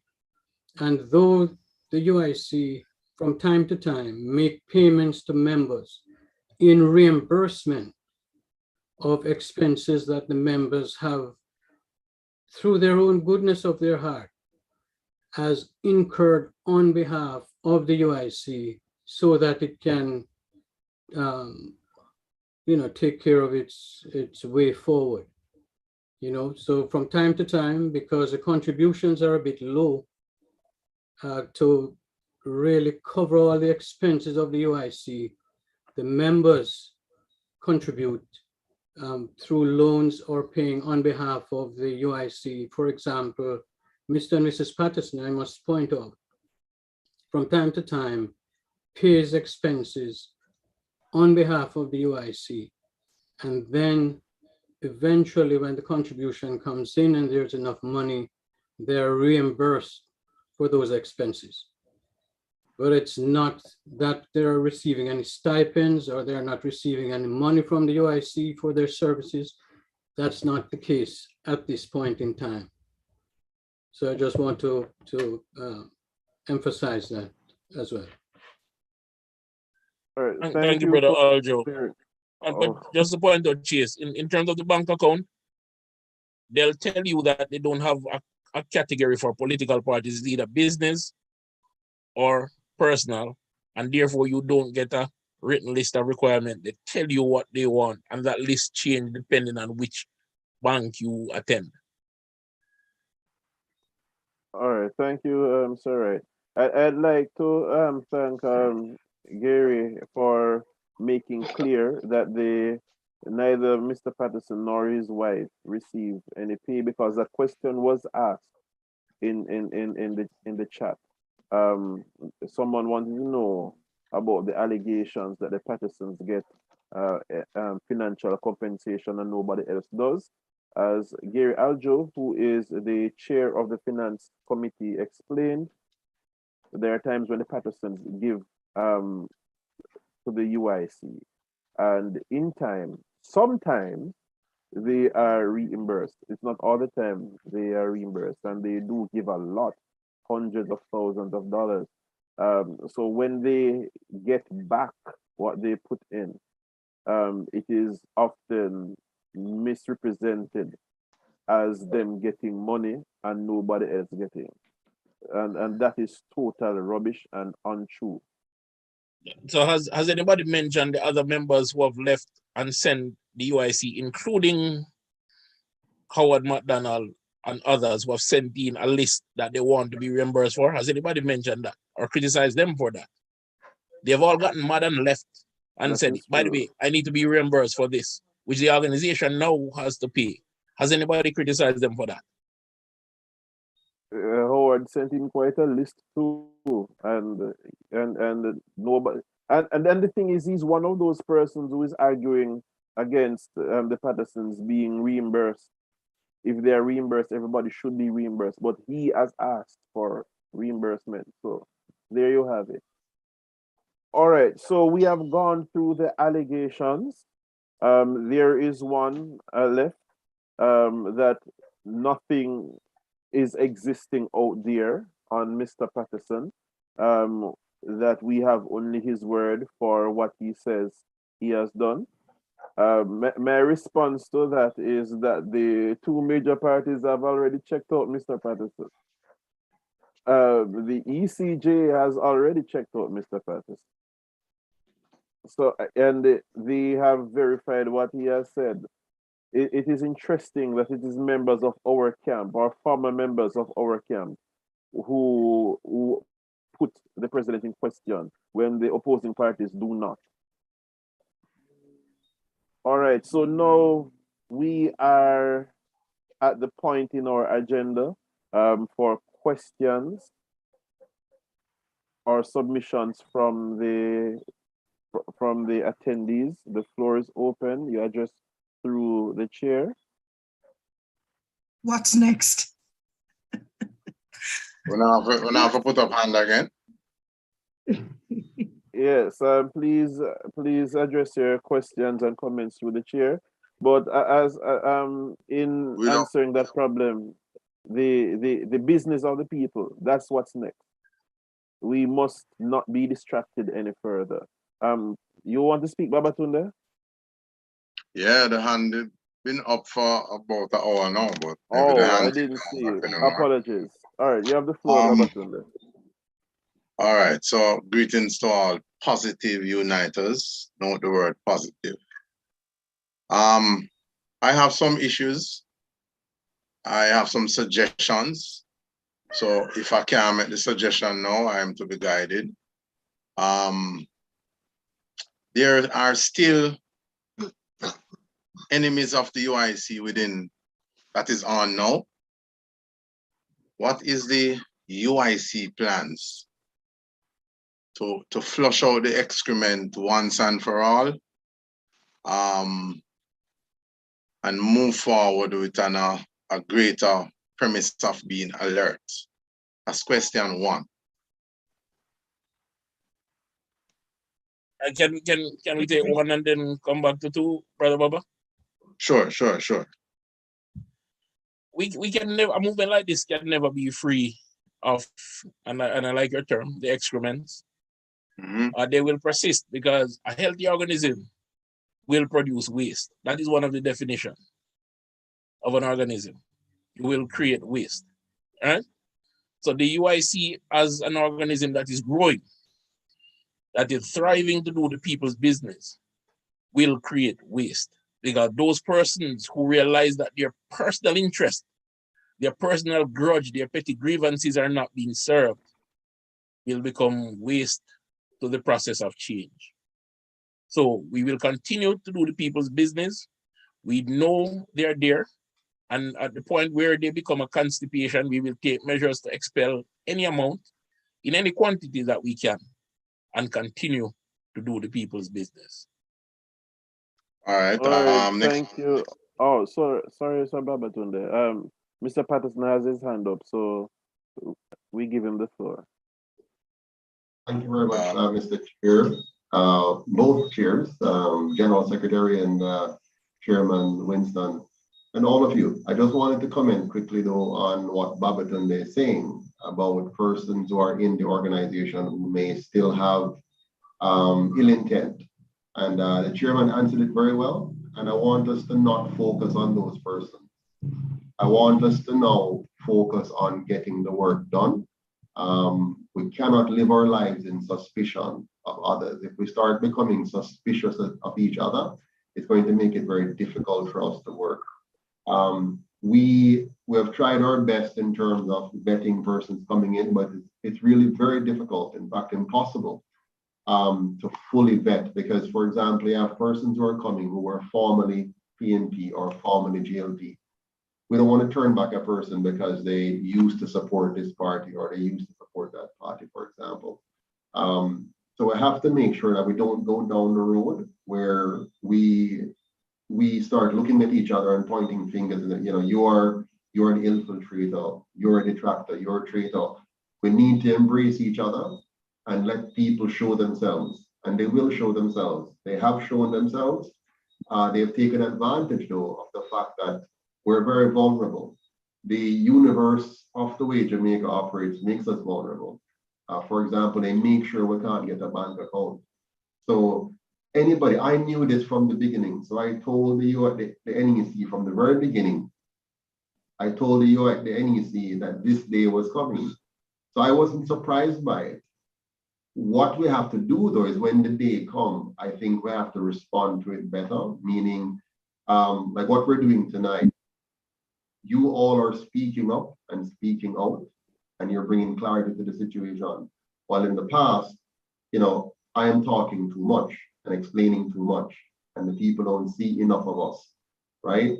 And so we now need to see more of us on UIC Liberty TV, more of us having videos of what we're doing in our communities, more of us stepping up like we're seeing now. I love to hear the chairman of the finance committee. I wanted to hear the chairman of the JUMP program, Mr. Please, names, help me out here. Mr. Roman, yes, absolutely. And, you know, we want more of that, more of the different people working. So, for example, the program of the adopt a candidate, it shouldn't be me. Yes, I have provided, you know, ideas and stuff. Take the JUMP program, for example. We have a team now working on it. So you have Rosemary, who is not here now. She has to go because she's in the UK and the time is so far ahead. You have Mr. Romans, you have Emma Gordon, you have Sheldon Wallace. So if each of the persons in each of those subgroups do their part, then it becomes less and less about Joseph Patterson and more about the movement of the UIC. And that's where we're getting. Now, people are going to try to take advantage of that. And we now must be very vigilant to jump into action fast and help to resolve the problem before it becomes this big, you know? And then we have who they don't come to meetings and ask questions and hear outside, but they hear something, the president will get money and we not get none. And persons take that onto themselves and just run with it, as opposed to making sure that they come forward, get involved in the decision-making and the discussion process, and fully understand what is going on so they can make very meaningful decisions and not be led astray by people who are bent on destroying the movement. This should not have been a surprise to any one of us. It was not a surprise to me. It was painful to me. It was detrimental to me, but it's not a surprise to me. When I went out on September 22nd, I knew the possibility of getting arrested. I knew there was a possibility of even getting shot. I knew that many of us could have been hurt by the police. We did our best, we organized ourselves very well, but we must expect these things. And when they come now, we must not allow them to break us. We're too easily breakable. We must not allow them to break us. And in the NEC, Mr. Chairman, the onslaught that I had to suffer for a long period should not have happened, because more of us in the NEC should have risen up faster and block it. But I understand, as you rightly pointed out, we're volunteers and it's very hard. I don't even know how I do it sometimes. It's very, very hard to be trying to take care of your affairs, your business, your job, your children, your retirement, whatever you're working on. And then you're trying to make time now to give the Jamaican people an opportunity to change course. And here it is, the very people that you're working with are plotting to destroy you and destroy the organization. But we must not be surprised when these things happen. We just need to come together quickly and respond effectively. But we cannot become suspicious of each other. And we don't want to susu. Let us bring things forward. If you see something go on, bring it forward. Don't wait too long. Bring it forward, bring it to my attention. Let's hammer it out and solve it as quickly as possible. But let us not get into the situation where we start to second guess each other and think that we might be detractors or enemies. We're not enemies, we're friends. But we know that there will be enemies among us. Back to you, Mr. Chair. Mr. Chair, may I complete the point, or? Yes, you weren't finished. So continue. All right. So in light of what our president said, and quite factual. However, I only raised that point based on one premise only. Every time that we are to advance and use the time to do other things, we always have to come back to this sort of situation. And so I raised the point so that this sort of situation don't occur again, or even if it does, it's very minimal, or no effect whatsoever. So that's based on that. So I just needed to clarify that particular premise. The next thing I would say is that I'm always in my UIC colors and so on, but I had to apply Sherika Jackson speed to get in to try and make sure I catch up here. So kind of excuse for my battlefield attire tonight. So one other thing I would suggest moving forward is if when we come to a meeting, I don't know all my positive uniters. A meeting like this, I'm still seeing a lot of aliases and so on. I don't know if that is something that the UIC allowed, but even if it's allowed, I am putting a suggestion forward that when we come to a UIC meeting of this sort, the names that is on, even if you're a candidate, whatever candidate name you have as a candidate, it should be the name that you have on here, and that allows us to get to familiarize ourselves with the different individuals, and eventually will minimize whatever else the wicked is planning right now. So there's more question, but I think there's others who want to ask, so I'll yield for now. Respect. All right, thank you, Babatunde. All right, so we have a hand up from a DL3 Plus Pro, or you have the floor. Good night, everyone. Good night. You hear me? You are very low. Could you repeat your name, please? Okay, good night. I hope you're hearing me. My name is Neil Lewis, and I think the president is familiar with me. I was one of his people who was working with the fundraising committee back a few months back, and I had disappeared for a little while based on I had some medical issues that is kind of resolving it now. and things. So I just want to ask a question that now that the DRMA is out of the way, will the fundraising committee will be revived to help with the financial situation that UIC is currently. So that is just one of my questions. And I will just hand back the floor to hear a response on that. For that, thank you.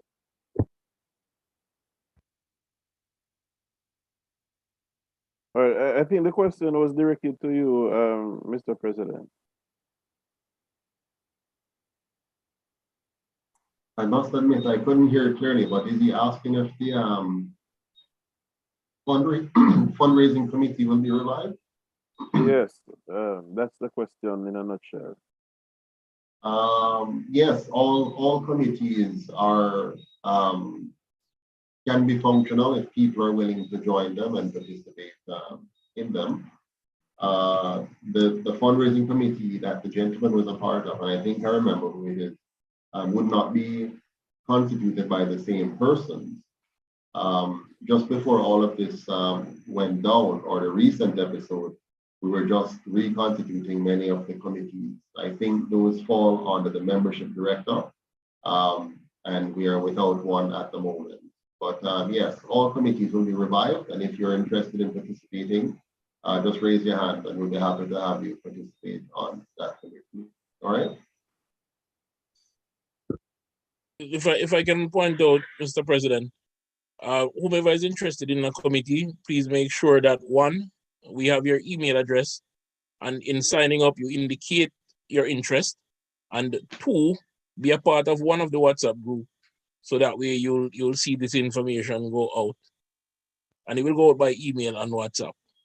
So you'll be able to say, okay, the committee I'm interested in is being activated. Let me make sure I get on that. All right, Mr. Lewis, I see your hand raised. Do you have another question? Okay, great. All right. For you, Mr. Chair. Yes, sir. The previous question mentioned that the DRMA is out of the way. So I want to keep on that vein. It's not out of the way, but I want to keep on that vein. Mr. President, I know the legal battle that you face is tremendous and costly, where the old saying that the punishment is the system is being applied. Now, the recent ruling by the courts in the case, the Wrights case, really gentlemen in St. James that were incarcerated without due process for a prolonged period, gives me personally a very beautiful outlook on your case, which is also a Wrights case.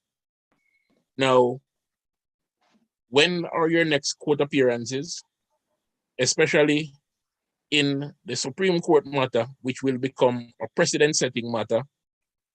And also, how do you see the outlook, and what is the UIC plan when judgment is handed down in your favor? You're muted, Mr. President. That's a very, very loaded question, but I'll try to summarize. So where we are now, we have a number of court dates because I'm facing three different courts really, or three different court issues. One is the Kingston March, and one is the Mandeville March, and then there is the Supreme Court case. So the Supreme Court case is us saying that they have violated our constitutional rights. So that is going on. In the meantime, the lower court cases, one in Mandeville and one in Kingston, those are waiting on the Supreme Court case. And while we're waiting, I have to attend both courts for mention dates every so often, normally once per month, so twice per month in the case of those two. And then now once a month or so for the Supreme Court case. The next date for the Supreme Court, or the next date, I had one before. The next date will be the 26th of July for the Supreme Court case. And then I have another date on the 9th of September for the Mandeville case. And I have July 14th, which is my wedding anniversary. I have the Kingston case. So I'm kept very busy. And so sometimes I don't know how we juggle all of these things. It's really impossible. But that's it. The 14th of July, the 26th of July, and then the 9th of September. How do I see these working out? You can never tell because there are lots of games being played with all of these cases, right? And how they work out. Now, based on what has happened with the SOE case recently, that's very encouraging because it means the judges were sympathetic to the cause of the individual in question to say that his rights were in fact violated.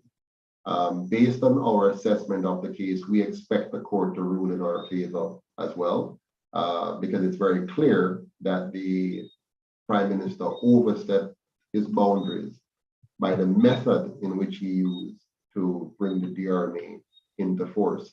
He did not go through the constitutional design method. He bypassed that in order not to be impeded by having to go to the Senate and having the House to have to give approval for each of his major actions. So we think, based on all the factors that we've seen, that when the case actually is tried, we will win. The problem is when. If, as was stated earlier by the Supreme Court, they expect this to be tried in 2024, then that, of course, is too late, right? I mean, it puts us way out there. I am tied up in court for all of this period, going through multiple hearings, and then we're looking at full trial in 2014. Justice delayed is justice denied.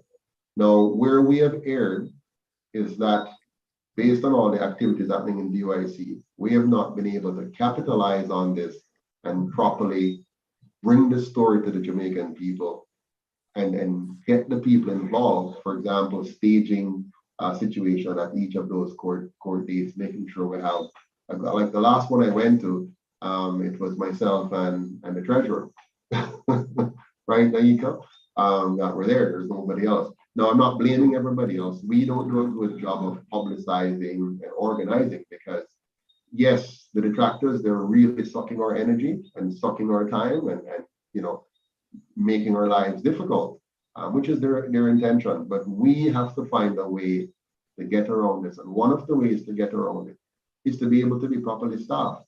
We have been operating for several years with no staff.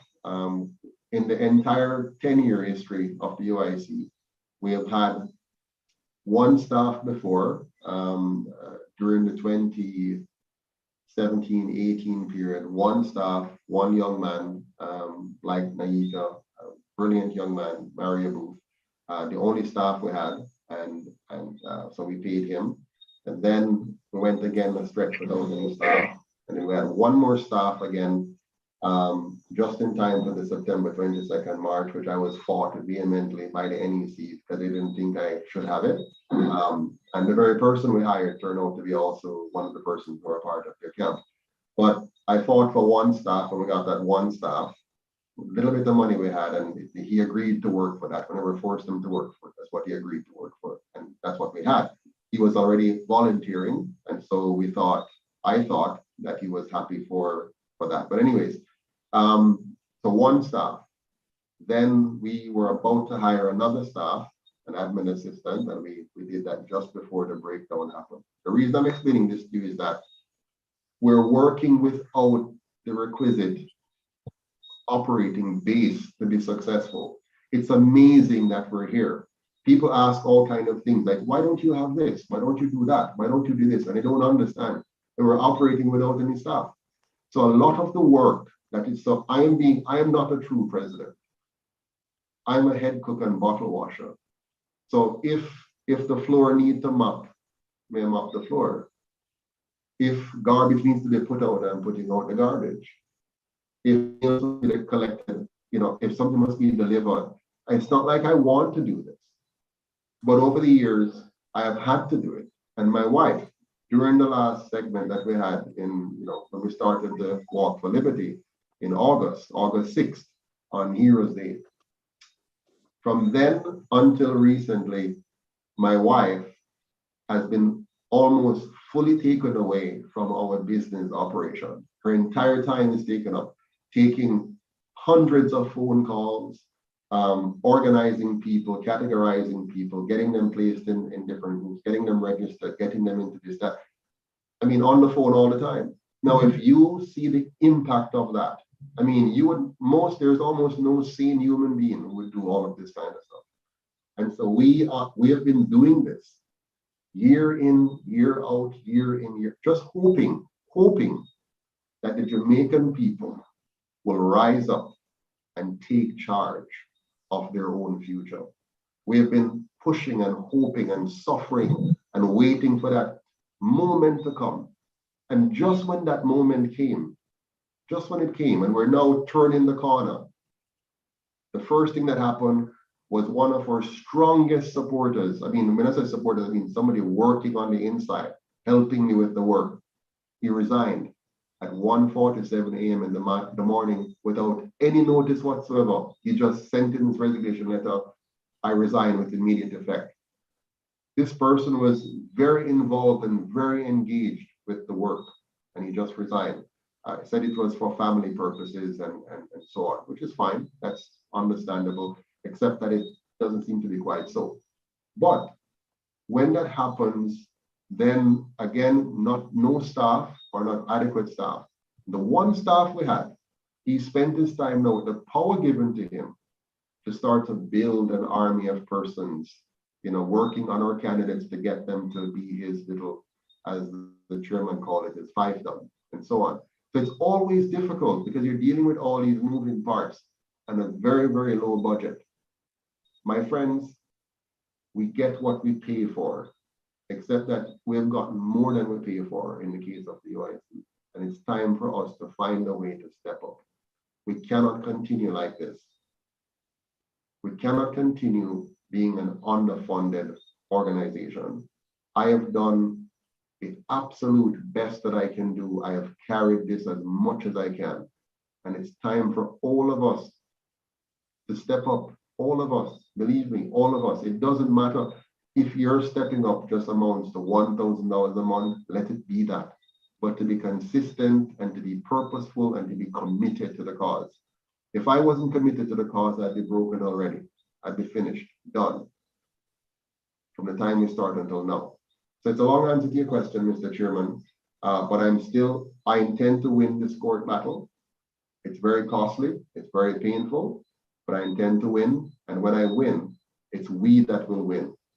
Because we have to make the powers that be know that we're not going to turn over and play dead. We're not going to cede our freedom so easily, even though many of us seem to be callous and careless, rather, about this thing that we call freedom. Back to you, Mr. Chair. All right, thank you, Mr. Patterson. All right, so do we have any more questions or additions from the floor? All right, so there's a question as to how effective volunteers can be if they're not in the island and hands-on. And what available positions are there for volunteers who are overseas?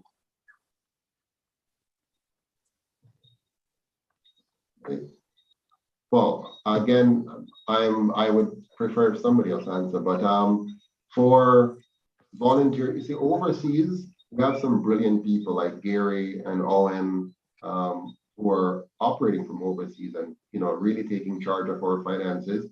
And for example, none of our treasurers, including the one that is now leading the charge, has ever prepared a budget for the organization. Never. This is something that Gary and Owen are now working on to make sure we have a budget for the organization and not just operating. I mean, so we have a constitutional committee. We need bright, smart persons with some appreciation for constitution development to be involved, to get involved in crafting the new constitution for Jamaica. Um, we need technology persons who are skilled in social media, web development, app development. We need thinkers, persons who understand processes and procedures, and we need HR persons who can help us to vet and properly screen persons coming in. So there's so many things that you can volunteer to do.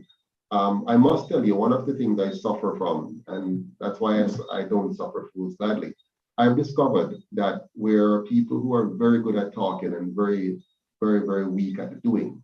So at a meeting like this, we can come and we can say what should be done. But then if you say, assign the task to the person for it to be done, then they can't get it done. So we need to kind of shift that. We need people who can get things done. So I don't want persons on a committee who's going to come there to say what should be done, but they're not capable of getting done. So we need to get, persons to volunteer in an area that they're skilled at. For example, Emma Gordon, she has volunteered on the JUMP program. She's an accountant. I was able to assign to her to look at the loan system, and she was able to analyze a number of loan systems and then make a decision which one is the best one. And then now she's looking at how to tailor it now to meet the needs of the local situation and so on. So that's the kind of thing you want to be as a volunteer, not someone who's simply going to join the committee to be a great critic, because we're not short of critics. We're just short of people with the competencies to do the work. All right, thank you, Sir President. All right, if there are no other submissions, we can move on. Are there any other questions? Can I share with this group that a UIC supporter out of Portland just messaged and called me that he went to the detractors meeting and had to give them a tongue lashing. I'll share more with you privately, Mr. President. Sure, no problem. All right. Is there anyone else? But through the chair, as we prepare to run over into the other aspect of the meeting, in the initial stage when the coup started their plan, earlier I hear you mentioned that this guy was named Marlon. Yeah. When he started sourcing members to join in his filthy attempts, did you make any sort of documentation of this? Would that be visual, by recording, any such?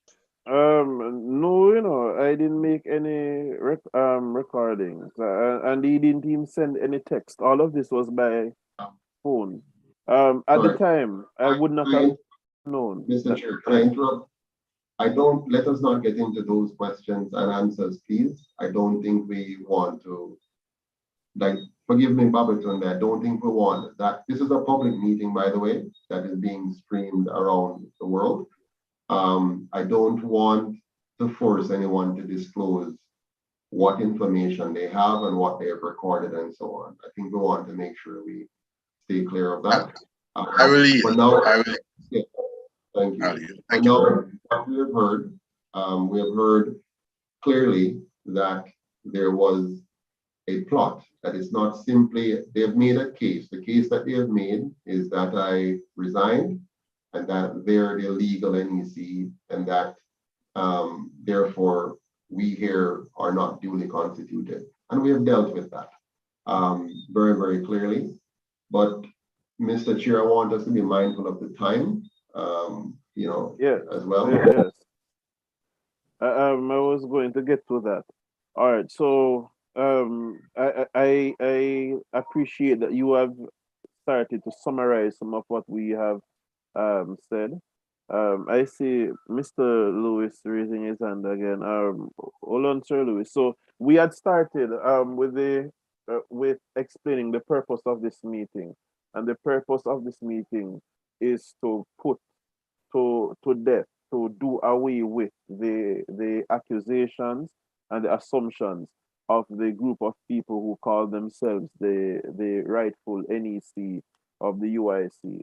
We have presented the context to the breakaway, the background leading up to the coup, and we have presented the arguments that they have made, and members of the NEC have responded to it, and other key members of the UIC.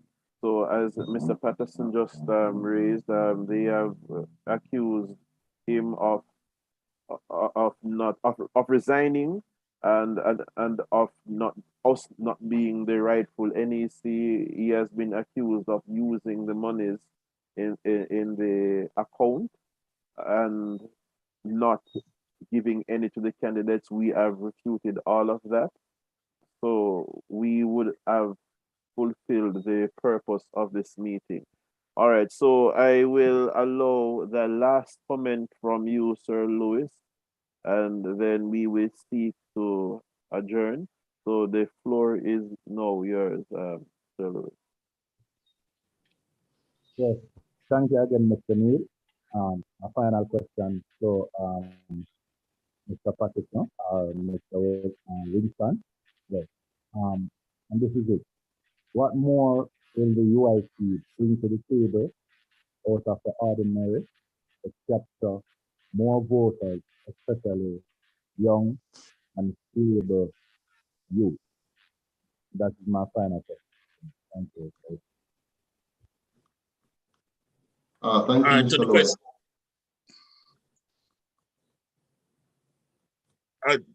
Go ahead, Mr. President, if you wish. Sure.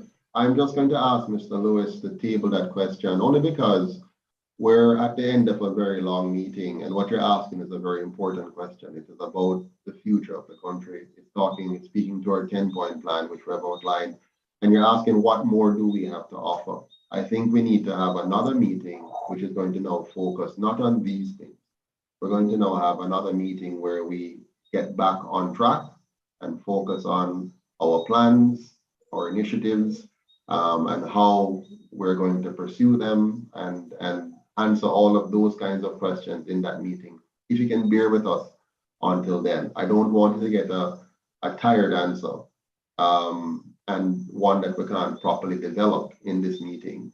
So let's get ready for another public meeting where we're now going to reintroduce many of our plans that may have gotten lost by the noise, and where we can clarify with questions on how those things will impact Jamaica in a positive way. A big thing we have to get back on, we have to re-own the space of the true republic. The Prime Minister is gradually trying to take away, in fact, what they're doing is taking all of our 10 points and trying to take ownership of them in terms of repackaging them and getting the media to help them, because the media is on their side, to tell them this is their idea. Not the true, they don't have the true ideas, but they're going to reframe it so they're taking the talking points. When the people hear about Republic now, they'll hear, oh, Mr. Holness did this already, and so on and so forth. So we now have to really get back on the horse here, get back into the saddle and retake the narrative and get out there and get this across the nation. And that's going to call upon all of our efforts, because we have to, we're fighting on so many fronts, right? You're fighting the two parties that are there, you're fighting the PSOJ that is funding them, you're fighting the media, which is owned by the PSOJ, and we have been fighting with the internal persons they send to tear us down. So for a little party, we only have $53 a day, US dollars. And we're really impacting the government. We have been causing them to have to even push back election dates. We have caused them to have to pause and change their strategy for trying to juke all Jamaicans with this fake vaccine and all kinds of stuff. So we, a little party with little bit of money, very, very little bit of money, and with volunteers, we have already made a major impact on the Jamaican governance scene. And so just imagine now if we can put to rest these persons who have been sent to destroy us, refocus, regroup, get closer together, bond together, and become one, and really put our efforts into pushing our message out, connecting with Jamaicans. We must get on the road again. We must do our next 14 parish tour. We must get into the nook and crannies. We must find new and committed candidates who are really here for the mission and are not here to see how much money they can get. They must be here for the mission and committed to the mission and vision. And then they can also be a part of a transparent process so they understand that nobody not thief the money from them. This is not about money. It is about us making sure that we can get the job done. And one of the ways to do that, we must have staff. We cannot fool ourselves. This cannot be done without staff. If Nyieka wasn't able to focus her effort and do the work and she had to be worrying about how she's going to get money to pay for the things she has to pay for, she couldn't focus. And that's why we have her as a staff, and she has proven to be an effective staff. And now we have Chase Neal coming in as a staff, and we're going to look for more people and try to get staff, not just at the national level, but in the parishes as well. We need to have offices in all the parishes, and they can't just exist on volunteers. We have to have staff in each of the offices to staff those offices. So we have to not allow people to play with our minds. Nothing that you're seeing happening in the space of politics happens by just a nice bunch of happy volunteers. We have to pay people to do the work. I have been the CEO of this organization, not a plating CEO, not a half an hour CEO. I am a real CEO doing real work every single day from the rest of my operations, the rest of my activities. So if we think we're going to fool ourselves and get away with this organization where this person just volunteers their entire life away and we just talk about it. No, let's get real. We need an office properly staffed. We need staff around the country. We need offices around the country. We have to have a real good network. And so we want to be practical, pragmatic, reasonable, and wise. And so to the detractors out there, you do your worst and we will do our best. All right. On that note, can we move for the adjournment of this meeting? Adjourn, Chair. Do we get to close out on anything positive, or we can't talk about Saturday or so? Do we end on a positive note or no? Well, I thought it was a positive. I thought that was a positive. All right, Baba, go ahead. Okay, just to save us, because we are really over. Here's a positive note.